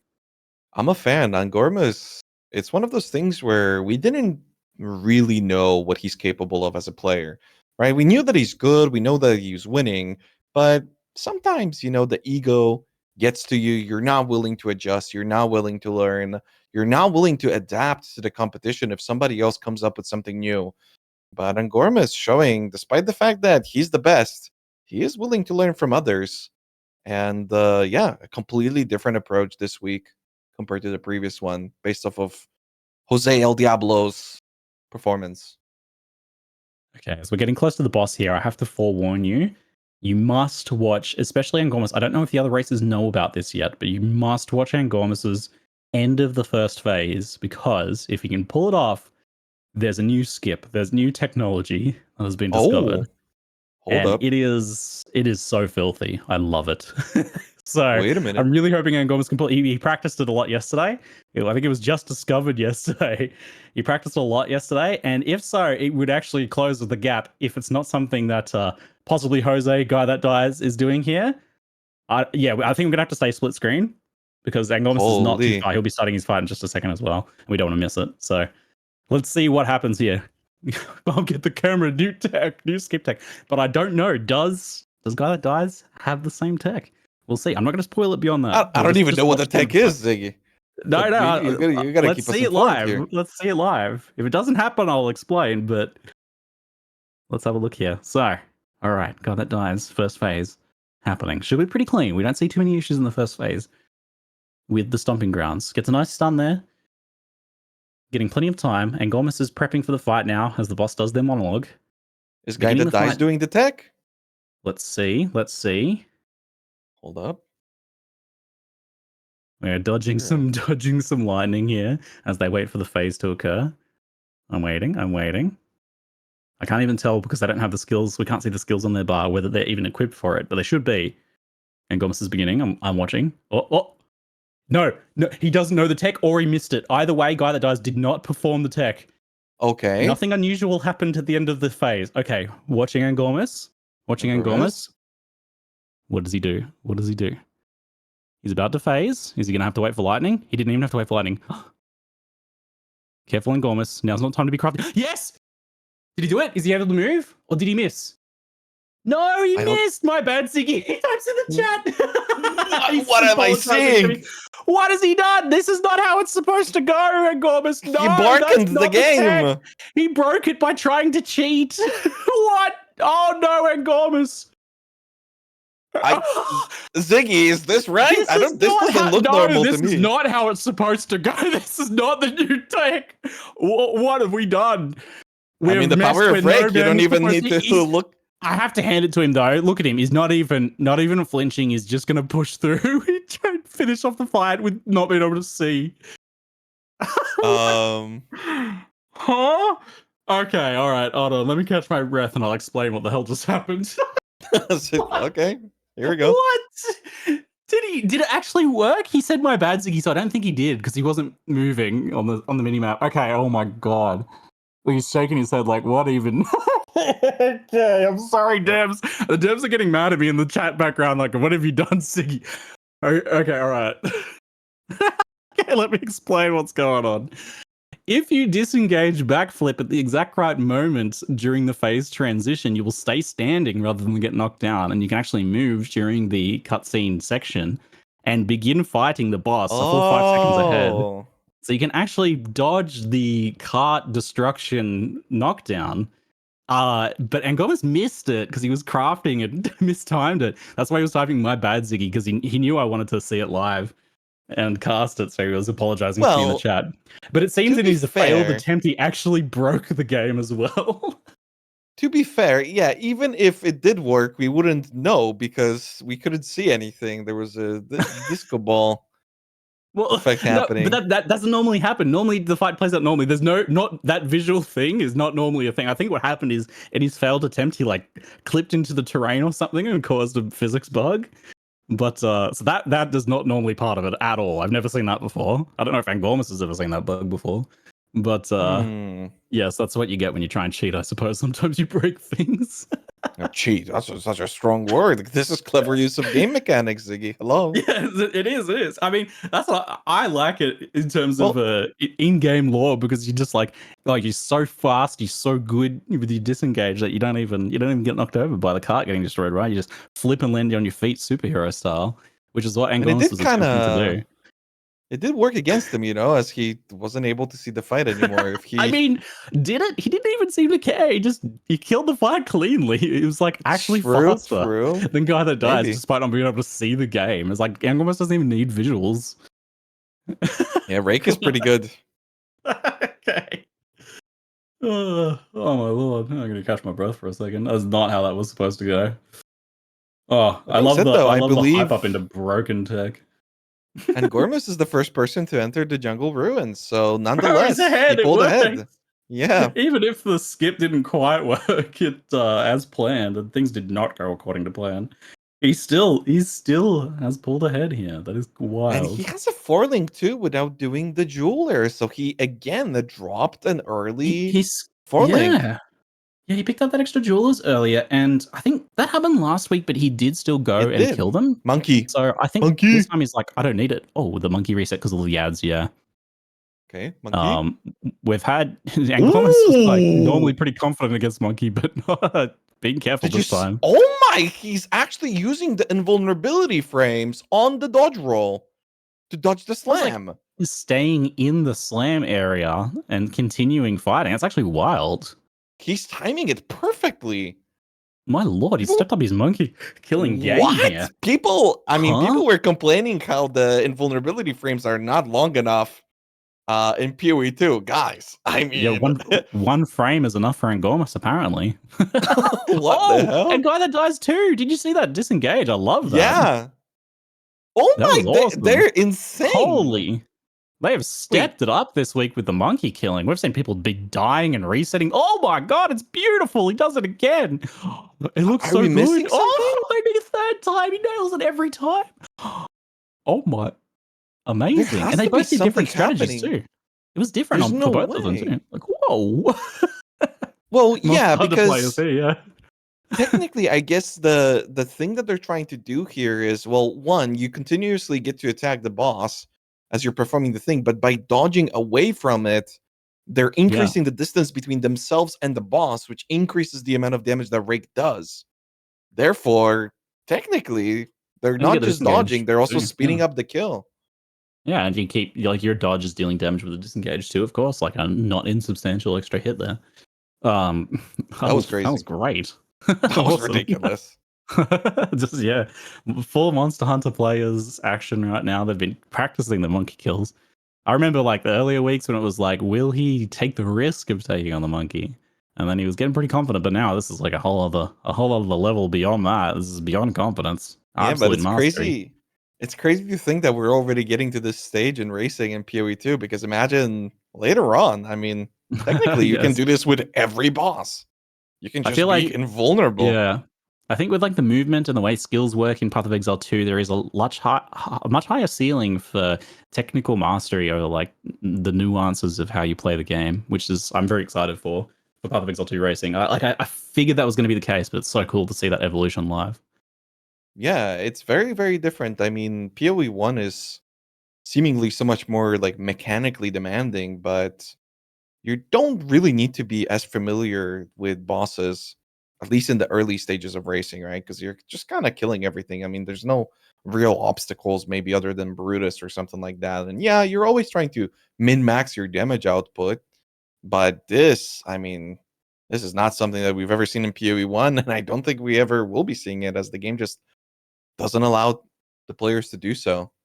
I think like the faster pace of PoE 1 put like a different sort of pressure on the races, but here we have like a moment to moment like fast pace where they have to be incorporating things like the movement that's built into skills that previously didn't have movement. You know, things like rake and stuff like that, latching onto enemies, and the way you can incorporate dodge roll into that means that they're doing a lot more like second to second, I feel, despite the game kind of being like a little bit slower than PoE 1. We got simultaneous occlusions. Same time. Exact same time. We've got a little bit of a delay pause on guy that dies, but Zyclusion jumping up on the same pillar. Yep. This is Angormus pulling slightly ahead in Chimera, or at least maintaining their slight lead, maybe? Pretty close. Yeah, he's ahead. I thought with the stream delay. Yeah, stream delay as well, with like an extra couple seconds from the stream delay potentially. We should probably just all hit refresh, just with production and everything. Yeah, let's just get all as close as I can, because it's too close to tell otherwise. Yeah, this is gonna get crazy for sure. But Angormus is the first person to finish his fight. And Act 3 is where he's the master. You know, mate, there really is nobody better. This is looking even closer than last time. So this is Jose, right? Like there's no way that Angormus is all of a sudden having this fight for his life against another warrior that's just, again, another new, different warrior this week, right? Like, surely not. I mean, again, guy that dies is not just a random guy who shows up out of nowhere with like some alternative nickname. This is somebody who's always been around in early racing for PoE 1 and in late game racing too. So he is absolutely somebody who's capable of showing up. I don't know if he was ever capable to show up to this degree, But This is quite the showing seemingly up. so. I mean, he's really showing up this time. I don't know if it was He him showing just up shows last week, but he's showing up this week, and that's all I need to know. And he's attempting at the same time as showing up to also show up Engormus. And Gorma's actually, getting wrecked on some RNG aspects here, trying to find that soul core, just barely missing it, and costing himself a lot of time. This is a tricky zone for sure, because not only do you have the soul core RNG, but also you need to know whether you're heading over to the boss zone or if you're heading over to the oh, nice box, yeah. Or if you're heading over to the next zone. He resists the temptation to open up the unique Beetle Strongbox for some extra jewels. Likely already has the jewel in that one socket from the earlier Beetle encounter, the guaranteed one. Slams the Soul Coil in under duress there from several monsters, but they're shield so charge good. is very nice movement and shield charge through there to clean it out. And there's only a couple seconds difference between them, and Gormus just slightly in the lead moving into the Sanctum. Both of them opting to go right first.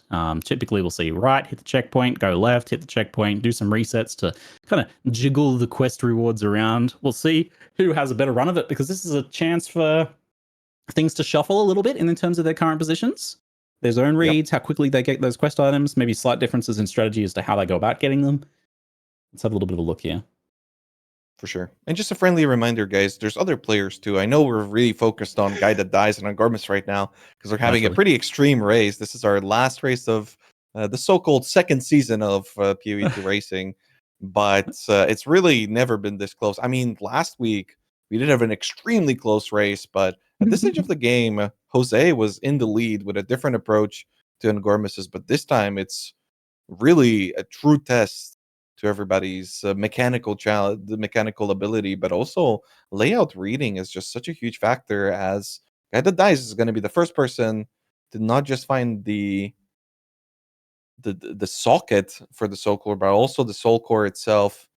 You can see his screen kind of freezes there, but it's because he is resetting at the checkpoint, as we are using the in-game tool to see what he's doing. He's not streaming, but we do have the tech to spy on our players. That's also the reason why he doesn't have any abilities on his skill bar, and also why his flasks are looking the way that they're looking.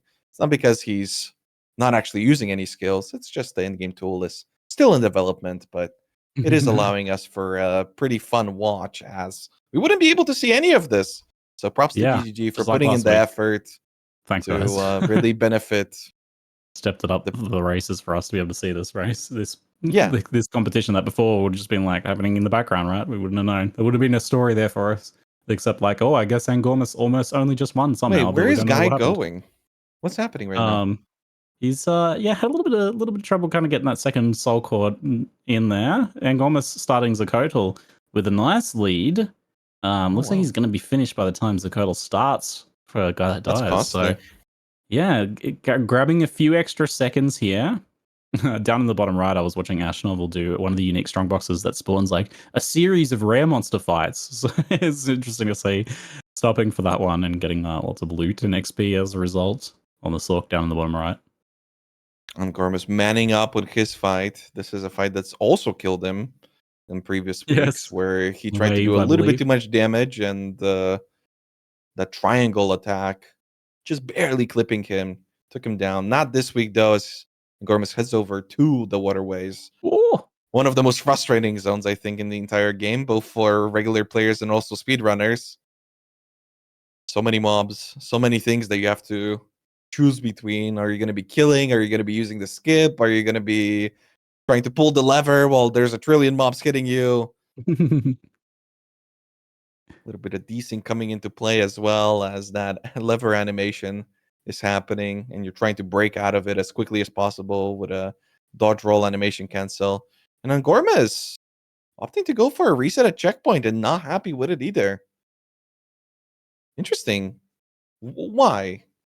Oh, okay. He's trying to actually go from the other side, but there's no lever here. And Gormus, what was that? There are some skips you can do sometimes in this zone, where if you hit like a lever in one spot, you can checkpoint reset and then jump from the high ground on the low ground. But I don't know if that was what was going on there, or if this was like a misplay. Yeah. No, there was just a lot of mobs, and I think maybe he was trying to like reset the mobs as he knew it's going to take too much time to deal with them, and then he thought that maybe he can go from the other side. That's why he ended up running into that dead end. Very unusual. Not something we've seen from him before. I expected fully for him to have a super clean run through here as well, because we saw him struggle a bit last week because, you know, your perfect strike setup is just not good for coming through here. Like, if you get stuck with a bunch of monsters, you have to kind of like leap, slam, bone shatter them, and it's very awkward. But now with the rake, like continuing the rake stomping ground into this act as Enormous is doing this week compared to last, he can just clear out those monsters if he needs to. Like, if he needs to slash them and stomp them, they will die. They have the damage. And we do see the guy that dies killing a lot more monsters here, like actually killing everything from around the level, being way more cautious. So, despite the upset from Angormus, I don't know. I feel like being overly cautious from guy that dies is going to cost him. I mean, Angormus is doing the same thing. He's also fighting a big pack. There's a lot of corpses on the ground if you missed it. There's the high ground leap. Goes for the skip, yeah. Yeah, very nice. Oh, God, that guy's going so low on those packs there. He actually leaps up to the high ground to escape, and then shortcuts down to the other one. Wait, he's got no floss. He has to portal out. He's down to 56 life there. No way. That was a little scary. Oh, that's huge. I mean, scary or not, he doesn't die, but that's going to cost him so much time here. Yeah, it's like 20 something seconds instead of the minute, but actually the backtracking and trying to get back on the high ground, he's not able to do it. He can't jump onto the high ground. The monster's blocking him or not quite getting the right, positioning with the cursor there. Ends up going around instead. He's losing whatever time Angormus lost. Guy that dies is multiplying over here and just having so much grief. I feel like at this point maybe he should just clear the zone. Just get himself a bit of a reprieve to take a breath and get his bearings on where he's going. Oh boy, and the worst part was he didn't really even need to go where he was going. Oh no, getting just slapped on this lever as well. Does manage to get that water down and leap down into the low ground though.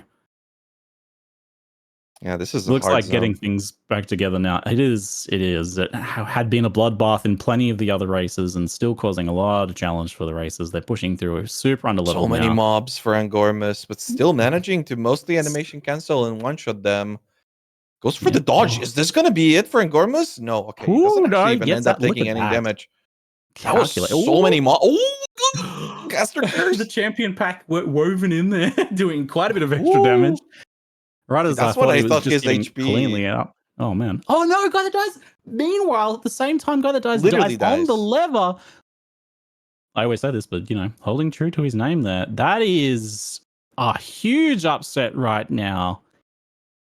As we had such a close run with both of them struggling, and Gormus just slowly eking out more and more of a lead, and guy that dies just kind of nipping at his heels, but suffering a loss here. That's going to cost him a minute plus the time to catch up. That's going to be huge. And with these folks probably finishing 30, 40 seconds apart, unless Angormus makes some big mistakes here, that might be the thing that secures him the win. And Angormus is checking his friends list as he's running down. So I wonder if he knows. He knows he's pulled ahead for sure. But does he know the extent to which he's pulling ahead with guy that dies dying? And also, will that make him adjust his strategy? I don't believe so, honestly. That's the thing that we've seen from Angormus from last week, right? That he kind of doesn't look back when he's running away from danger. And it does really allow him to stick to his strategy and progress at a very steady pace. So maybe he's one of those players where it doesn't even matter, as he's not really going to be making any adjustments. He's very comfortable in his playstyle and he's sticking to it. Yeah, I will say although that looks like, a run ender potentially, that there is still one gigantic question mark here, and that is the Viper boss fight. The Viper boss fight can change everything, as we've seen last week. It was one of the most important deciding factors, and every week, yes, in terms of shaking up everyone's positions. There's generally some sort of shuffle in the current who's winning at Viper. What a insane read on Drowned City by Angormus. A really flawless run through the zone. He's already in the apex of filth. So good. That was something that we saw last week Jose struggle with. The Drowned City layout definitely just about cost him the win. And seeing how Angormus, if Jose knew what Angormus knows about that zone, That also might have made all the difference. But again, every zone, every single time, I'm just so impressed with Gormis's knowledge. And that Drowned City was just flawless. And even if Guy that dies manages to get to that zone, I wonder, actually, that's going to be a big tell. If he gets lost in Drowned City again, maybe he was Jose from last week. Who knows? I mean, that would be a big one. I'm going to pull out a clip and see if production can give us a little looky of what that skip from Act 2 boss is supposed to look like. I do have that. So we might be able to see that. This is from not the race, but from a practice run. So we might be able to see that. Now might be a good time to bring that up if production is able to get that in there. I mean, we're getting pretty close to some bossing. I hope that we we're gonna watch the clip sneak it in now while we have a chance. Okay. All right, here we go. So this is what this is supposed to look like, this clip right here. So right at the end of the phase, right as the sword slash happens, he does his disengage, and you can actually see on the minimap he's still moving around. Oh, yeah. And he can start the fight standing and just jump straight into it right away there. So that's what that's supposed to look like. Yeah, why don't you show what it actually looked like, though, this time now? So we can all have our eyeballs bleed. I don't think we need to see that again. That was a good one. Here we go. Queen just in time for Angormis's Queen of Filth. That was nicely slotted in production. Well done. Good stun there. Kind of locking her against the wall. She's not doing any rolling, moving around. That's exactly what you want. Such good positioning from Angormis. He baits out one of the circles just in the wall there, and it allows him to continuously attack with Rake. Doesn't need to reposition the boss. Nothing like that. That's something that we saw some of our other players struggle with, right? Where she places one of those curses, the circle curses, underneath her, and they just, being melee, they don't have enough of an opportunity to attack the boss. But with Angormis just positioning everything perfectly, that was such a very clean fight. Yep. Now we have Angormis just taking such a commanding lead now after being so close for so long and even behind for so much of the race. Identifying his rear guard, just considering if that's going to change his strategy. I don't believe it will. Don't think we'll be seeing any bow swaps for Angormis anytime soon. Temple of Kopek. Entered by Angormis. What kind of read is he going to be having here? Running into a little bit of a difficult skip there. There you go. We're very reminiscent of PoE1's bookshelf skips in Act 5. It's a very difficult thing to get around, and he doesn't find the exit, so he's going to reset to the checkpoint, and he's going to be checking another corner, as this is a pyramid, and it does have corners, so... Well commentated, Rise, indeed. I mean, it's kind of one of those things where I remember in PoE1, people are always like, wait, where do you go? How does this work? In Act 2, guys, it's a pyramid. The exits are always in the same spot. Go to the corners. Well, Angormis finding that it's the third and final corner this time around. I think last week we had like a first go, nailed it situation. Yeah. I swear there's one of these zones that like it's always the second place you check those. I think it's like actually a thing. Or is this just a we feel like it is sort of thing? I don't know. That leap over the gap is a good one. I'm pretty sure that the players know where to go after they get the first one. So just like in Act 2 and PoE1, the first one seems random, and then the next ones are pre-planned. So in PoE1, they're across. In PoE2, I'll be honest, I don't know. So I'm not quite familiar with the layouts. Slamming. Angormis just slamming 3 exalts on the gear, just slapping a bunch of stuff on those shields, ready for Ketsuli here. Ketsuli did give Angormis a bit of grief last week with Perfect Strike. Yes. I was going to say, this was a huge fight. This made all of the difference last week when Angormis using Perfect Strike and really struggling to hit this boss. And Jose using Rake. This time around, Angormis with the Rake, I got to say, it's not that fast, though. I remember this being noticeably faster for Jose last time. Yeah. Perfect Strike is definitely faster on the bosses. That was the thing, and that was why Angormis really wanted to stick with it. Plus, he quite likes that playstyle for Act 3. He's definitely a fan of it, more so than this. But this is probably the last time we ever see the Stomping Ground Act 3 run, I think. But nonetheless, he gets a clean kill. The big advantage really is just you get to go through at 23. You don't really need to push through to 28. So you save time in the setup, ultimately. And a little bit of extra safety, kind of like in some of those zones when you need to clear, like the waterways. Although, as we saw, things can still go wrong. But we did see a pretty clean Queen of Filth, tongue twister there, and Ketsuli at the same time for Angormus and Guy That Dies. So Guy That Dies now starting his Temple of the Sun, while Angormus moves into the Ziggurat encampment down into the past, right? Yeah, definitely a huge gap now between our players, but we've seen Angormus die. I mean, every time I bring up Angormus dying, we've pretty much explored every single way that he's died previously.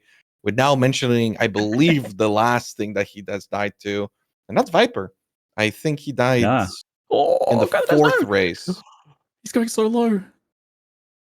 Eating all the sun damage, getting stuck by some mobs there against the wall, kind of getting a little bit trapped and going exceedingly low, just barely scraping through on the healing over time from the flask, just keeping his life stable, not even increasing until he finally gets out of there. But I do think he had despite that, a faster read through that zone than Angormus did, so a little bit of a time catch up there. Yep. Well, like we said, it's all going to come down to this Viper fight any moment now as Angormus moves towards them. Yeah, Viper was something that killed Angormus in the fourth race, from what I do remember, but I don't think he's going to be making that mistake again. It is, I mean, with the perfect dodges on the monkey, I mean, maybe it's one of those things where Angormus practiced this boss quite a lot initially, and then eventually he ended up focusing on other things, and now he's maybe a little bit rusty on it, maybe a little bit disrespectful. Let's see. We also have that chest piece, no amulet for him. He's got nice flask going, level 23 with another one in his inventory. So you definitely know that he's got good gear there. A little bit of physical damage on his weapon, but he's mostly dealing damage with the stomping grounds. How is this going to be looking for Angormus? Taking a lot of damage, still swapping out some gems. So despite all the preparation that he's done during the dialogue, still a little bit more to go through. And so far, a lot of damage being delivered. Flasks looking great. Yeah, everything looking very smooth. The stun comes out early for Angormus. So what are we going to be seeing here? A non-invulnerability phase. Okay, so typically with Perfect Strike, with Perfect Strike, you would be struggling here. But with the Rake, it's really allowing you to do a lot of damage. Still has to dodge a little bit. Quite a lot of RNG on that purple rain, but that was a ton of damage. Tanks the slam. He knows exactly how much damage he can take. And another stun. No invulnerability? No way. He's got the Bone Shadow woven in there as well. He's using the Bone Shadow woven in. That was just such good positioning through that whole first section there. Like the way he just subtly drew off that poison, which he's. But this is what killed him last week. Never mind. He gets it. No, he's got it. He's got it now. That was so clean. That was so good. That was the cleanest Viper ever. Yeah, and Angormus really, really showing off here. And this is like a strategy he's only done practice for 1 week, right? He's perfect striked for 5 weeks and then done the Rake Stomping Grounds here for 1 week, but transferred his skills across very nicely, taking full advantage of the swap as well to like maintain damage during the floating phase there. Not getting any opportunity for Guy That Dies to catch up. That's pretty part of the reason why Angormus is so frustrated with having to play with Rake. Not only is it just straight up better, it's also kind of easier to play, right? With that name locking and whatnot. You really don't need to practice it nearly as much. That was definitely something that Angormus was getting a huge lead against some of our other players in the early races where people were just super unfamiliar with all of the animation canceling. And it took quite a lot of mechanical skill to be able to play a warrior in the past, which is why so many people were frustrated with the warrior class, because people didn't really realize early on in PoE2 what things you were capable of. But now with Rake, I mean, it's pretty straightforward. You just hold down the button and everything dies. Only thing that you're trying to min-max is get to the back line with that initial jump that you get with it. And Angormus having a super clean Aggrat run and getting really close to 6 out of 6 wins. I mean, we're about to kill Doryani. After his dominance being brought into question so confrontingly last week, and even this week up to this point, up to the point where Guy That Dies had that death, and Angormus had been creeping ahead. I think Angormus would still have it either way if it wasn't for Guy That Dies' death. Let's see how the Guy That Dies Vipers goes here. doing a lot of dodge rolling to just kind of get little chips of damage while she floats around on that poison, but not doing a good job as kind of like getting her off that poison, which you can kind of manipulate where she goes based on where you're standing. But she's just staying right on that poison, which is not ideal for him. Losing a lot of extra time there. Am I seeing Angormus? Is he getting a personal best in this race, by the way? Angormus! Oh, that's gonna lower that personal best a little bit, potentially. Yeah, caster curse him up. Yes. Yeah. Let's see. I don't know. It's going to be real close. He's got the 136.54 on screen as his time to beat, but he's at 150 right now. 135 right now. Sorry. I don't know. I don't think so. It's going to be very close. When we're talking about Angormus's personal best, by the way, we're pretty much talking about the world record, just so you know. Oh, yeah. So him getting so close to beating it is really impressive in a live run. For sure. Yeah, it normally happens in one of the dozens of practice runs, not the live. It's always exciting when a personal best or world record is beaten during the actual live race. Is awesome. It happens only occasionally. Such a long fight for Guy That Dies. I think he's putting up such a big fight. Is he out of flask, or is he just holding off on that last flask charge use? Oh no, I think he's out. He'd be using it now for sure if he had it. No, this could end in a reset. That's not what he wants. Perfect positioning. That's good. But he can't engage. She's on the poison. He has to wait. Even if she comes down now. He's doing a great job of positioning that. Oh, that was really good spot for her to land. Dodges the slam. Has to. Oh, he gets the heal. He had one charge in reserve. It's just enough too. Very good. Good job kind of like clutching out that Viper kill. Meanwhile, Angormus moving on to Doryani. Phase 1 here, looking to secure his 6th win and put to rest any doubts onto his dominance, his divinity as the god of Path of Exile 2 racing right now. First phase is down, laser phase navigated, flasks are full, locked in, good to go, feeling confident. What a guy, what a racer. Holy. Checks his friends list real quick just to be sure, but he knows. I mean, he's just below his personal best, so he knows that there's nobody even getting remotely close with the adjustment to the strategy from last week of having observed other players. Oh, damn. He's really he's following the tutorial right now, this guy. What? No way! He's dead! What just... He was watching the tutorial and he died! What? I have many questions about what just occurred. I think this is the same thing that Shackle Coach died to last week. It's just a crit from that slam attack. Players are choosing to tank it, and every now and then, 50-50, it just crits you and you die. But why did he have the tutorial up on the screen? What the heck? Listen, why not? I mean, Rake is a good skill. Okay. Okay. Oh my god. Oh man.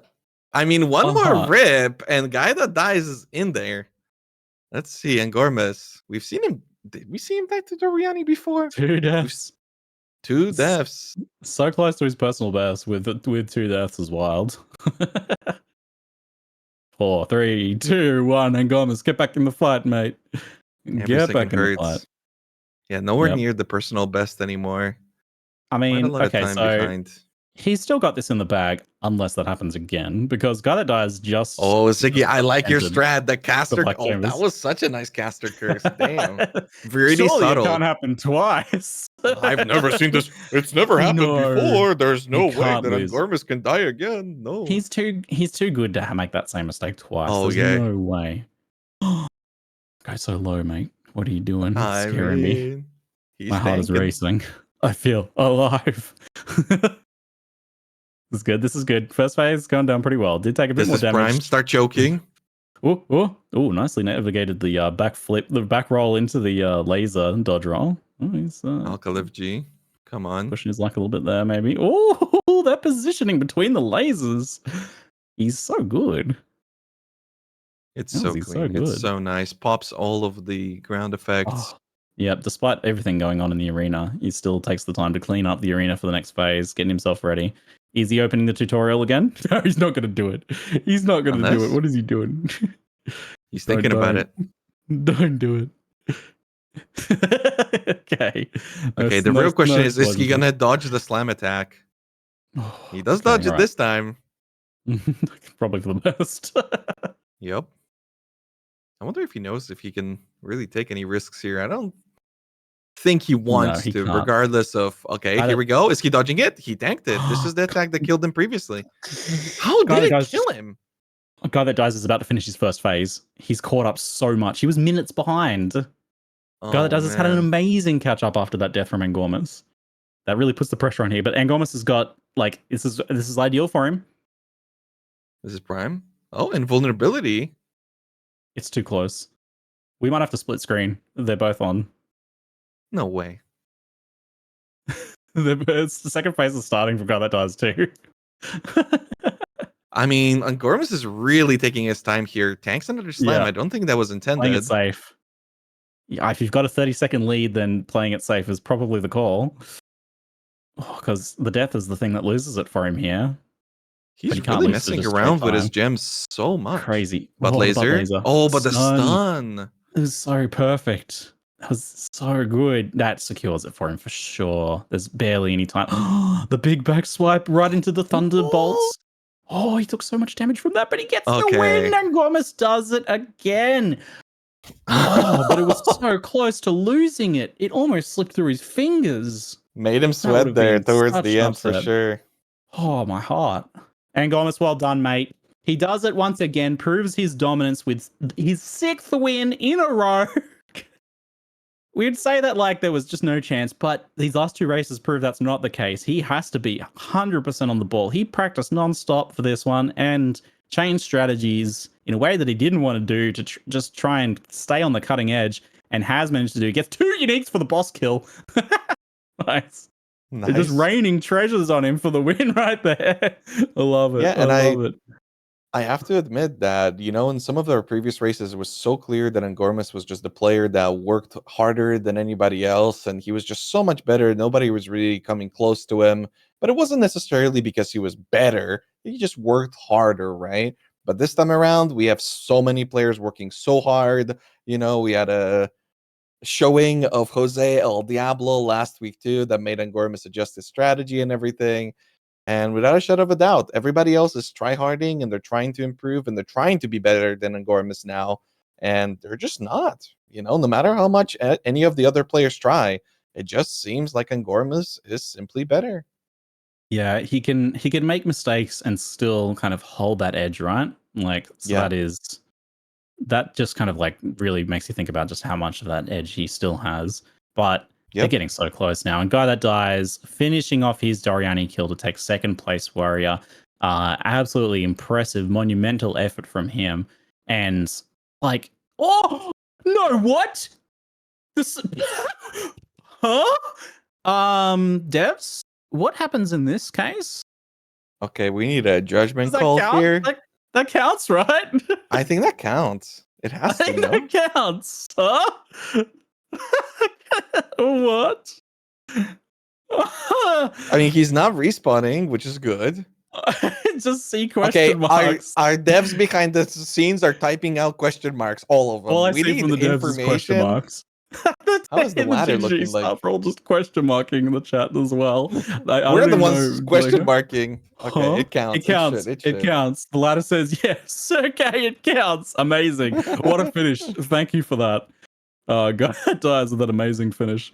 Sorry about the cast curse there, buddy. But that's if you're gonna do it, that's great. What a way to end your race.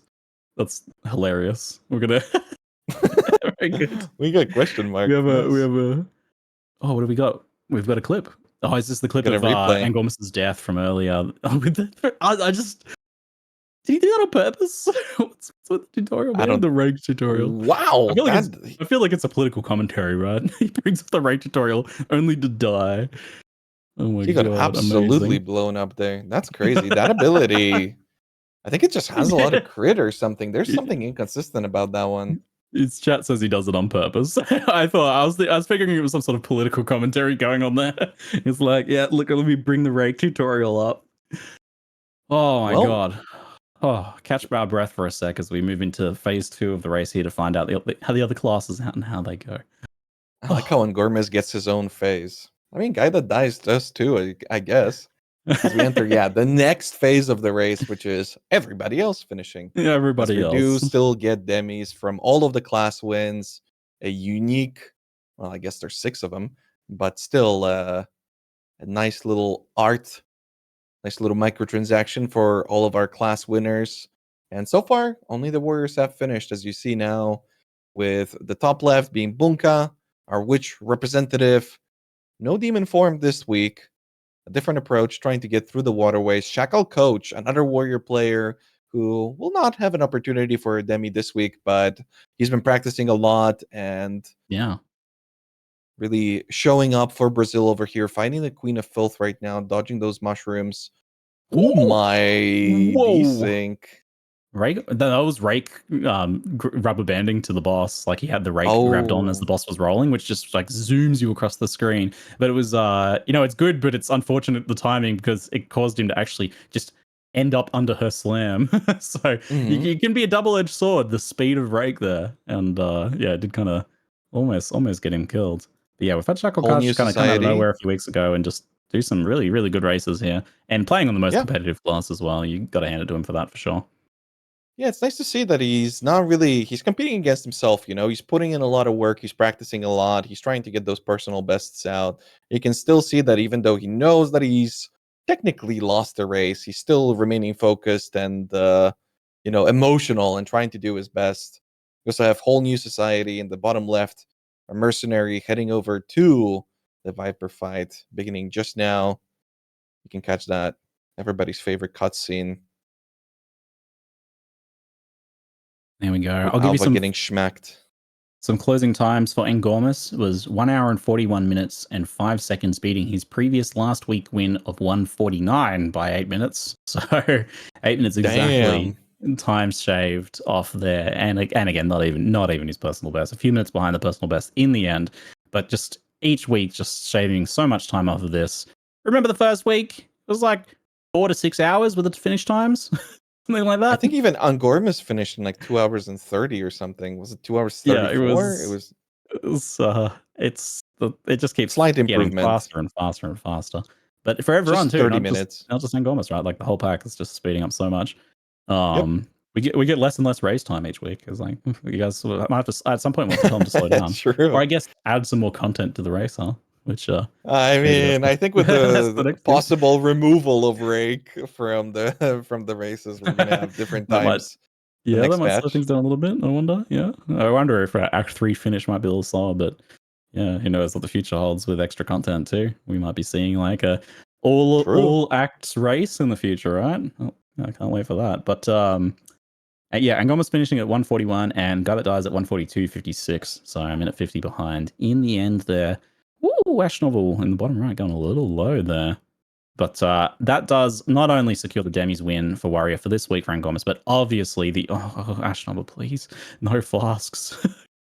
Have to get some kills. My goodness, this is we are looking at the rank 1 sorceress. We're trying to find the nice checkpoint. To get the checkpoint and therefore way to hold it together. Holy.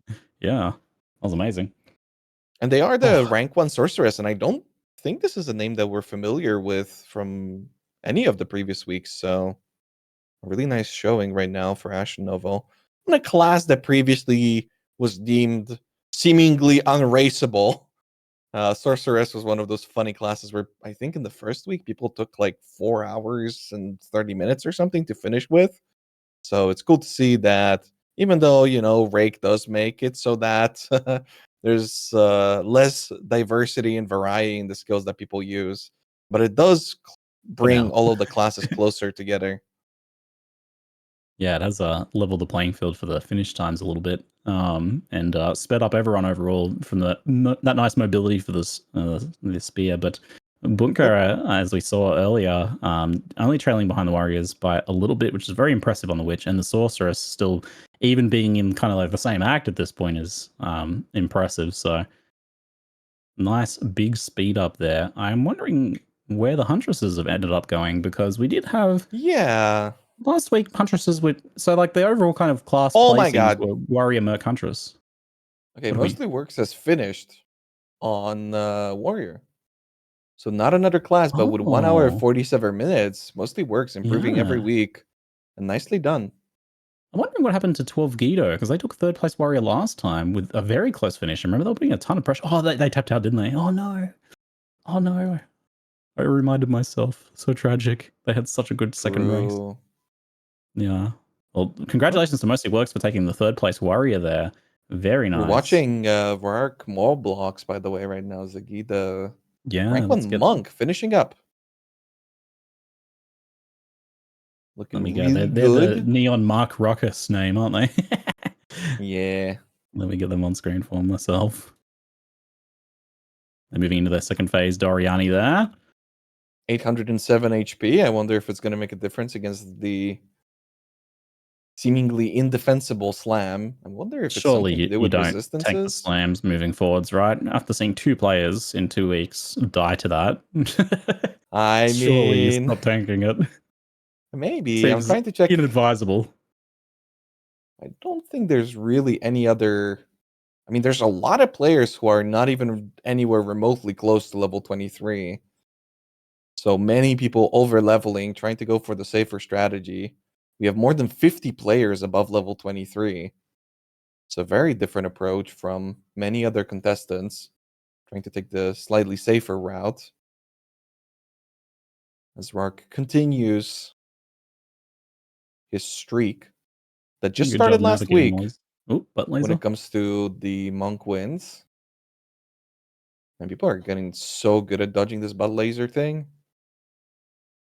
This is know actually exactly where to wild go. that Monk is looking to be our second class finish here with Rock taking it. Right? Just, right? It was 5th last time? And it's like bottom of the pack, Monk was. yeah, This is and it's not even crazy. remotely like it's not really slow by any means whatsoever. Like, yeah, everybody's finishing behind Warrior, but this is a quick finish. This is an insane finish. He's definitely playing it safe here and making sure to avoid pretty much everything. Not really Got the like mercenary opting to fight tank as anything. well. Yep, we're going to split screen for the mercenaries. Whole New Society is moving into their second phase just now. As Rock eats a lot of fire damage from the orbital beam right there, but gets the stun to finish off the kill. A nice shock down just for a little bit of extra damage there. And Doryani goes down, and Rock just incredibly secures a monk kill as the second class to finish, which I don't know. We've seen That's that in a really while. impressive. It's crazy. It was Warrior, Merc, Huntress, Ranger, then Monk. Monk was in the at the bottom of the pack.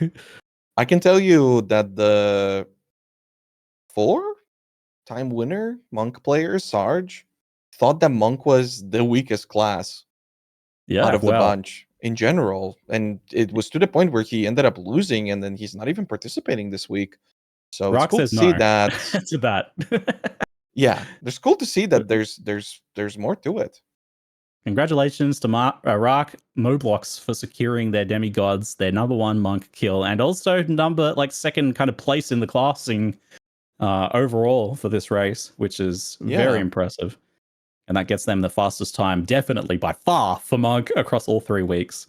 So they get that win as well, as there is that track kind of separate fastest for over the course of the entire season, and they secure that. Oh my god. Did we miss a kill? I think we missed a kill on Mercenary.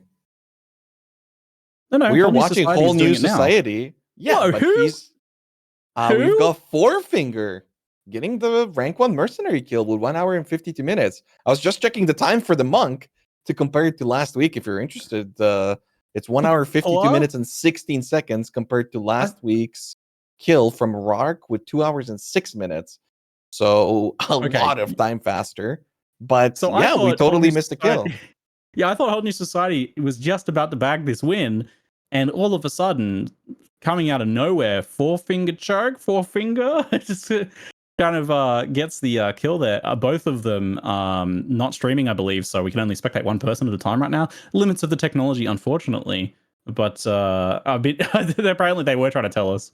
Oops.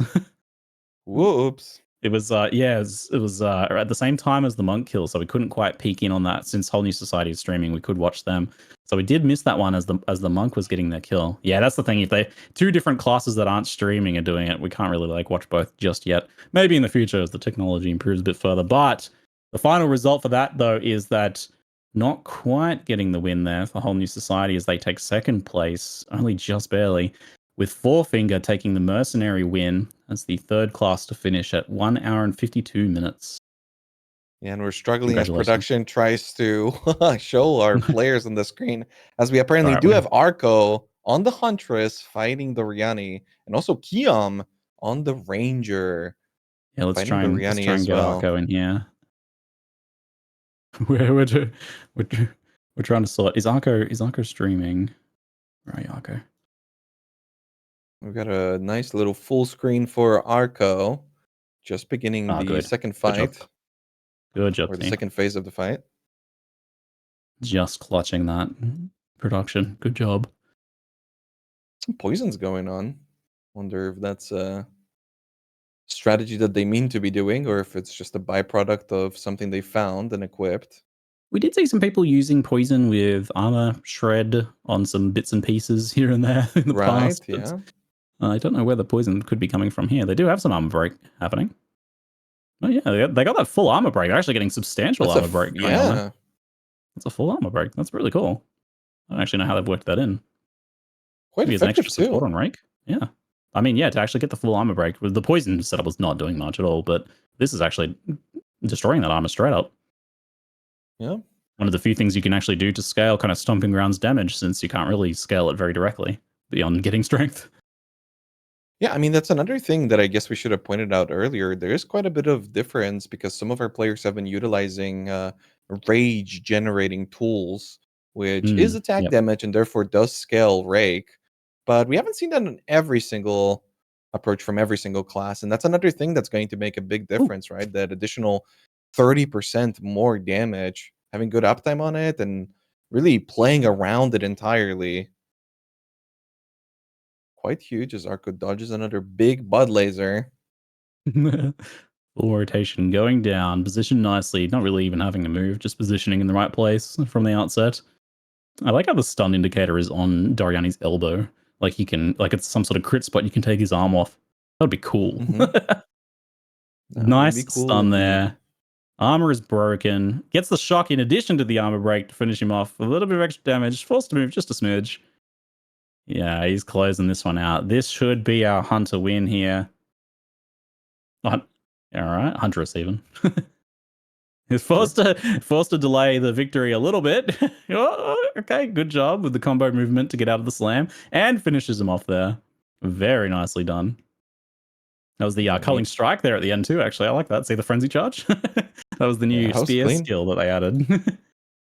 To round up that early game, using that to actually like just clutch that last little bit of damage on the boss skill. Nicely done, Arco, with the #1 Hunter skill, just double checking on the ladder to see no one snuck in this time around. We did have another mercenary finish as Arco, well done. We do have a Ranger kill going on right now for Kiom. Face tanking a lot of different abilities here, but proving to be quite tanky. A strong life flask would allow them to keep their HP up. Big stuns coming out. Wow, what a fast fight so far, really. Must have itemized quite a lot. Do keep in mind that many of the players that you're watching now aren't level 23. They're level 28 and even higher. So different approach from some of our top racers, opting to go for a more secure, safe strategy. And therefore, despite the fact that many of these kills might look faster, yeah, the reason for that is because, in a way, they're overleveled. I mean, I'm saying overleveled because of the format of the race, but they are like level 28 in a level 42 or 44 zone. 45 even for this zone here. Right, yeah. Yes. Like, so not really overleveled, severely underleveled, but compared to somebody like Angormas, they are quite overleveled. It puts into perspective the level 23 finish in a 45 zone, right? Like that's crazy. Yeah, that is insane. Especially with Fury 2 in a way being designed to be this like very challenging game in regards to the boss fights. But some of the stuff that we've seen this week with people utilizing invulnerability frames, like the kills that we've seen on the monkey from that's so good. Our top warrior players. I think we're going to be seeing a lot more of that. It might get to a point where it's going to be necessary for everybody to be so familiar with their fights that they're going to be dodging everything. And I mean, that's something that Angormus potentially could have spared himself the death with, right? If he invulnerability framed the slam. Because that's a really easy thing to dodge. Whoa, what an Again, upset. the lightning. Oh, the lightning that health just at the very end down too. So rapidly. That was they were in like culling range. There was barely any health left. It was like one extra rake, and they would have had it. They almost had the simultaneous death. Could they have waited? Win. Maybe they could have waited for the bleed. The boss was so low. Okay. That was that's about as worst upset you could have on the boss. Wait, he got the like that. Wait, what? Oh no, okay, never mind. Okay. No, it was Arco, sorry. I saw an update on the ladder and I freaked out, but no, that was Arco.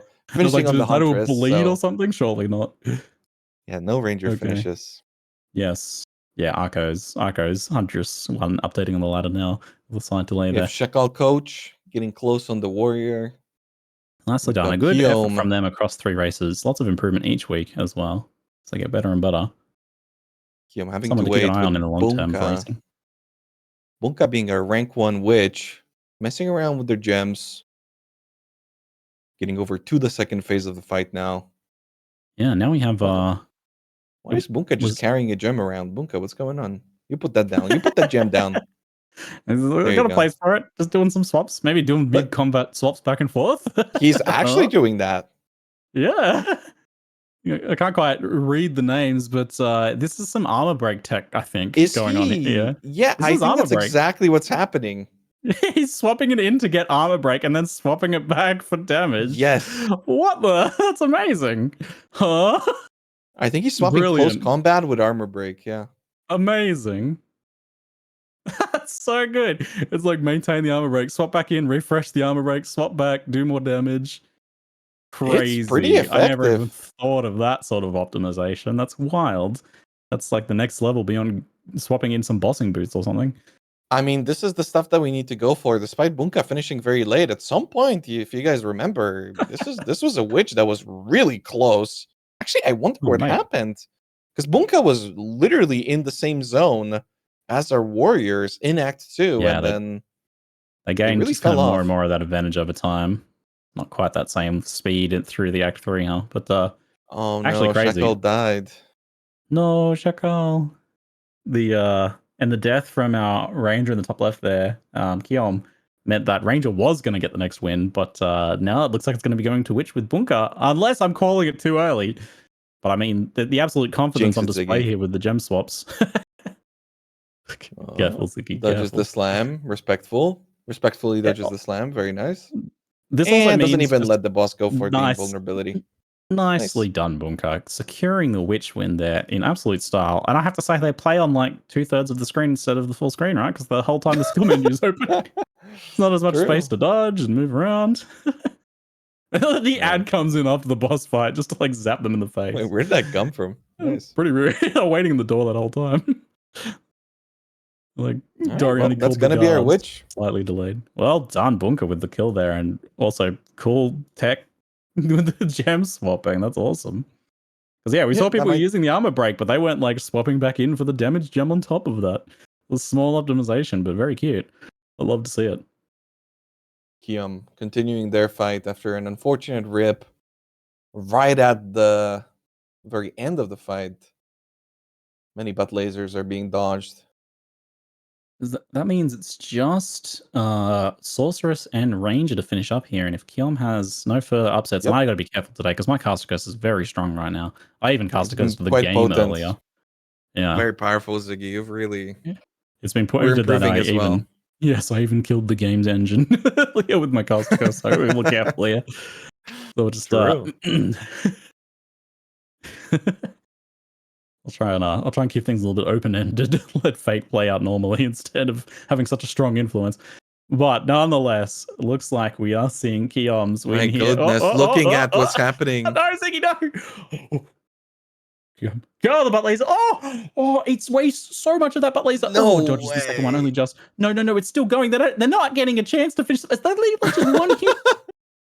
That was like 30 seconds of being on one hit point. Okay, well done, Kiom. Finishing it off despite my best efforts. Whoo, that's the Ranger kill secured there. leaving Our just, I final, believe, the Sork, is it? Yeah, just the Sork left, and that's gonna be Noville, just beginning their Viper fight. So this should be a spicy one, a difficult class to do anything with. But as I say that, I noticed the 930 HP that they had, Whoa. lowering it just by a little bit by weapon swapping. But the damage output, this might end up being a fight of attrition. This is There's definitely going to be some attrition going on here. But yeah, this is the real problem with Viper is if you're up for a slow Viper fight at a low level like this, it's just your flask just cannot keep up. If you eat too many of these poisons, they just put so much pressure on you. So far, pretty good. I think we did see some flask charges getting used. They're using that totem tech. We've seen a few of the races. Oh, the totem eats the full poison barrage for them. That's nice. As much as I want to root for Shekel though. Coach, might as well full screen the what most likely is going to be a pepperoni, I think. Oh, okay. Sorry, production. I'm expecting a rip here. Listen, I want to see it in real time on this Viper. Is this even doable with this damage output?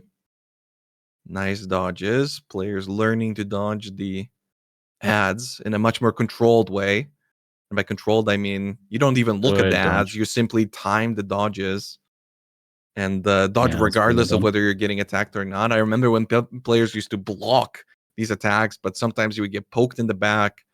And it's just not nearly as consistent as dodge rolling every time any ability is happening on the screen. And Viper, speaking of abilities, is really going all out here. Very unfortunate pattern on those bombs dropping too. Really not letting our sorceress player put out any damage, and that little bit of greed is going to cost them another flask use. Viper Napuzzi proving to be ever so dangerous for our sorceress player here.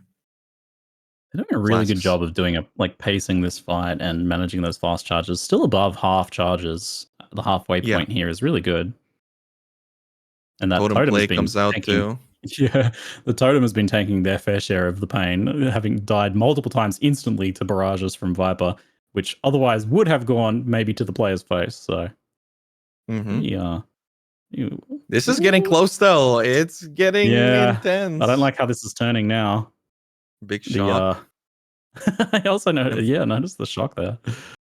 And Viper's kind of overdue for a big attack, and there it comes. Yeah, here it is. And and a little bit of Ooh. panic there. A really early dodge. That's good. Cool. Gets calm again for the dodges here. Yeah, nice. Close it out. Good job. Good finish there. Takes a slam. Yeah, HP flat. No more for the flask. That's all she wrote for the flask charges. It's not good. And into a bombardment phase in the tiny arena. So well played. Woo, wow, the positioning and keeping the attacks up. That's impressive. Yeah, that was really good. They just kept the damage up that whole time. That's crazy. Has to dodge the slam. One flask recovered, so he has another charge. Wow, so many people would have panicked during that part there. Yeah, and manages to get the flask charge back. Needed it as well as they ate a few big poisons there. And oh my lord, they are keeping this together. I think they might be able to pull this off, but no flask charges. One mistake here and there's 39. The stun's really big. The stun's really big. Can they close it out? Half health. Okay, it's getting. Yeah. Okay. Come on. Oh, well done. It's getting a little bit intense there towards the end, but it was slightly concerning.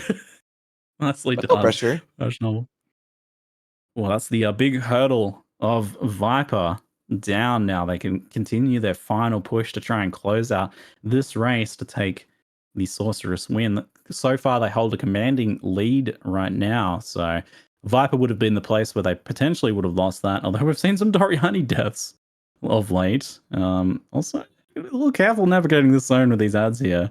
A little difficult. And that flask charges are still rather low and gone.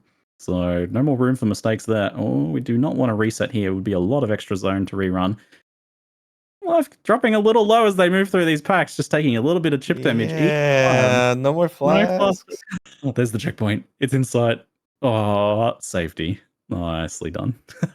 Yeah, and if we were to compare as this this is our last player when it comes to our classes, the Sorceress. If we were to compare it to last week's run, there was a rank 15 overall Sorceress named Apeiron that, with a time of 2 hours and 16 minutes, had rank 1. I don't think we saw them this week.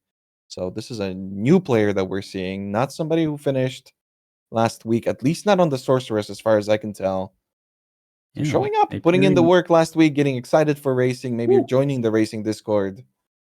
And yeah, really showing what they've got for us here on the live stage. Yeah, we've almost been seeing new names every week for some of the other classes, like Sorceress, for example, like Hyperion, Free Knife, and this time Ash Novel, and I think the first week was even different as well. So a lot of like room for new competitors to kind of rise, to take their opportunity to grab a demis here, and Ash Novel is looking fit to take that this time around. I don't know about that read just there, kind of like getting caught by the little side area, just double checking that there's not an exit there. We've had 15 players finish now, so this would be the 16th player they managed to finish soon, although they have quite a bit to go still. There we go. That gets them down into the black chambers. That was pretty well handled. Just some slight navigation issues there, but very good movement with the leap slam, moving over each of those gaps and like spacing out those distances really well. Yeah, and a difference in approach. We've got Billy Brilly also on a Sorceress being level 29, getting very close to a top spot. I believe that's top 5 in terms of levels overall. So not as progressed in regards to their zone clears, but definitely higher level. And the player that you're watching right now is level 28. So still significantly under leveled in a level 45 zone. But yeah, 5 levels over what our top contestants were going for. And that's probably something that you have to do on Sorceress. It's just not as powerful. Its skill tree doesn't allow it to get as many damaging nodes. Yeah, you get a lot of strength, but you still need a little bit of scaling. And yeah, you're going to need increased damage nodes for that. And, you know, that's not what witches and sorceresses are known for in regards to melee abilities. So you get there's the level breakpoint at 23 for the giant life flask, and then there's nothing until 30. So I'm wondering like if the level 28 is kind of a conscious decision or just kind of incidentally you got to that level. Because I can't think of any breakpoints for the spear rake setup unless there's something for the totem maybe. But I think it's one of those things where it's a natural progression in Act 2, and maybe it's a mental thing where players get to Act 3 and now they just start skipping, right? So you would be level 28 normally just going through Act 2. It's just that our players aren't killing anything in Act 3 as the Doryani fight begins, and dodging that pesky slam. I wonder if it can actually kill in Phase 1 as well. You haven't really seen, I don't think, ever any rips in Phase 1 for this boss in particular. Maybe? I don't think so. Phase 2 seems to be the dangerous part. Yeah, I don't think we've seen too many issues. Earlier on, I feel like we saw some laser deaths in Phase 1, but oh my, okay, there's not a lot of lightning resistance going on right now. I think that not a lot of fire resistance either. I don't think this HP is dropping low in general. 900 hit points to go that low from the fireball there is okay, a little bit scary. And got to be careful while those shocks are active and alive on you as well. You don't want to take one of those fireballs whilst also shocked. Whoa! Gets the stun there, which will bring Doryani down low enough to move on to that second phase. I don't think we get another lasers, no more lasers? Which is good. Yeah, but I think we already had our lasers, so oh my god, should be good to move on to the next phase. Might want to take some time to. Oh no, Ziggy, why did you do us like? I'm sorry, I thought they had it. You're the devil. You're actually there the was worst. Still a sliver of health because it's not quite halfway, right? It's like it kicks in a little bit earlier. Oh no! Oh my god! It's an explosion there. Oh no! Okay, all right. Got to clean up those little mines as well. Those little red crystals. Don't want to hit another one of those. If we can help it. Okay, now we should be moving on to our second phase. Not like earlier. That was very naughty, Ziggy. How could you? Sorry. Oh no, I've been bad this race, haven't I? Yeah, you really have. Some last minute. I'm trying to peek at the resistances, but I couldn't quite get it there. Dodging everything so far, being very respectful. I mean, to be honest, we see players getting chunked in the Phase 1, but this was This didn't look like a controlled amount of chunk for Ashen Noble. Yes. So some of our staff in the background did point out that they have some very unconventional key bindings. I think With it's probably and mouse page down and keybinds. arrow keys, maybe. It could be some some rebinding outside of the game going on there. I I would think so. suspect. Yeah, my Yes, keybinds look unless weird like this too because I'm using double ESD and then I have a lot of skills bound to my mouse, and so yeah, the up given arrow, the down arrow. I don't think foot pedals, think those maybe. are his actual binds. Yeah. Hey, Yes, foot pedals! maybe. Don't disrespect the foot pedals, okay? I Yeah, remember it's a when foot people pedal were race, man. seriously considering it for Smoke Mine in PoE1 Yeah. because you just needed to Then micro so many things that your hands weren't able to keep up with everything, so you needed a foot pedal. Damn. yeah, then when you want to go real fast, you can put the pedal to the metal and just slam it down. Go. Holy. Nicely timed dodge roll there, just like in and out, and in the same dodge roll to get back in on top of Doryani there. I love it. All right, let's see how they handle this one. The shield charge timing is on point. Very nice. Getting that totem down only for it to die to resummon it again right away. Poor little You totem might need a suffered. little bit of a rephrase, Ziggy. I think you're falling a little bit behind us. The butt laser is already out. Really? What? Yeah. All right, let me go. Hit the rephrase, Ziggy. I'm doing it. Let's get this smooth finish. A lot of dodges going on. Flasks looking good. Everything looking secure. Caster curse. They get hit, but they don't drop dead. Well played, mate. With our efforts combined, we we can ensure that every skill hits. Yes, they're about to perfectly dodge this skill. Oh, they got hit. Oh, this is going to be such a good dodge. You guys are about to witness the greatest dodge of all time. Wow, look at this. Yes, this is how you dodge this. Yep. Watch, ready, perfect. Oh, damn it, not even close. They're too good. Some generous timing on that one. It's hard to cast curse that, but I am very worried about the lightning beam though. We did see a couple deaths to that this time around, and we saw possibly very low. Ooh, yep, there's that too. Sapping one life fast charge, but that by itself is okay if you got a time to flask in between. But sometimes it does. Yeah, there's the lightning chasing them around. Yep, nicely done though. Kind of navigates it around their body. Bit of gem swapping for the end here. Just kind of like tucked in, right? I don't know what that gem swap was. Tucked in there. Got some very so this is that's the poison armor break, resulting in 54 armor break damage, which is just not as effective as that other one. But the other one, potentially to maximize, does take a bit of cold, bit of lightning, bit of everything going on here. Yeah, he needs to get inside of the fight, but the shock is just so dangerous. This isn't a phase that we see very often, but Sorcerer is just delivering so little damage. Touch the butt laser.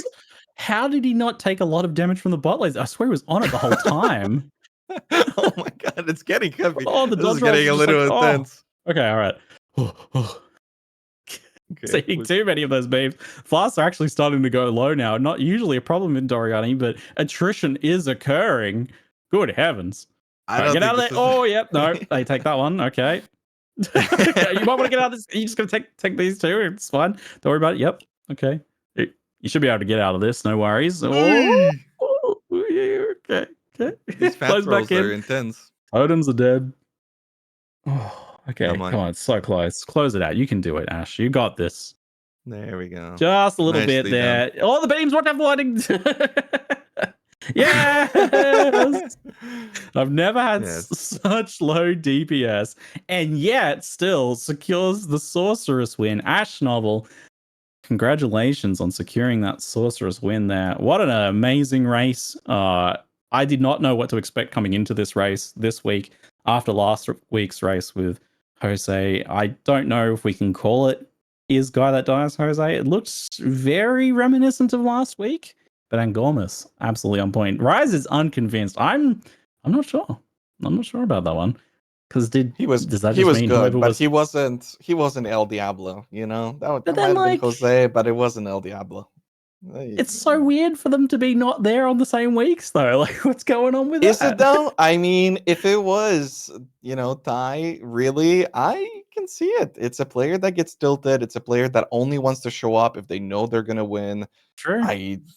We've only ever seen them lose one time in one of the qualifiers, and it wasn't even them losing, it was them giving up. So, there's a lot of mental things going on there. I don't think it was the Jose El Diablo, but one thing's for sure. We're going to have a break between these races and the next season of PoE2 racing with possibly a new meta. And also, spoiler alert, most likely a race is being hardcore. So no more 1 minute penalty. Again, it's not anything set in stone, but many of our players have been asking for these races to be hardcore.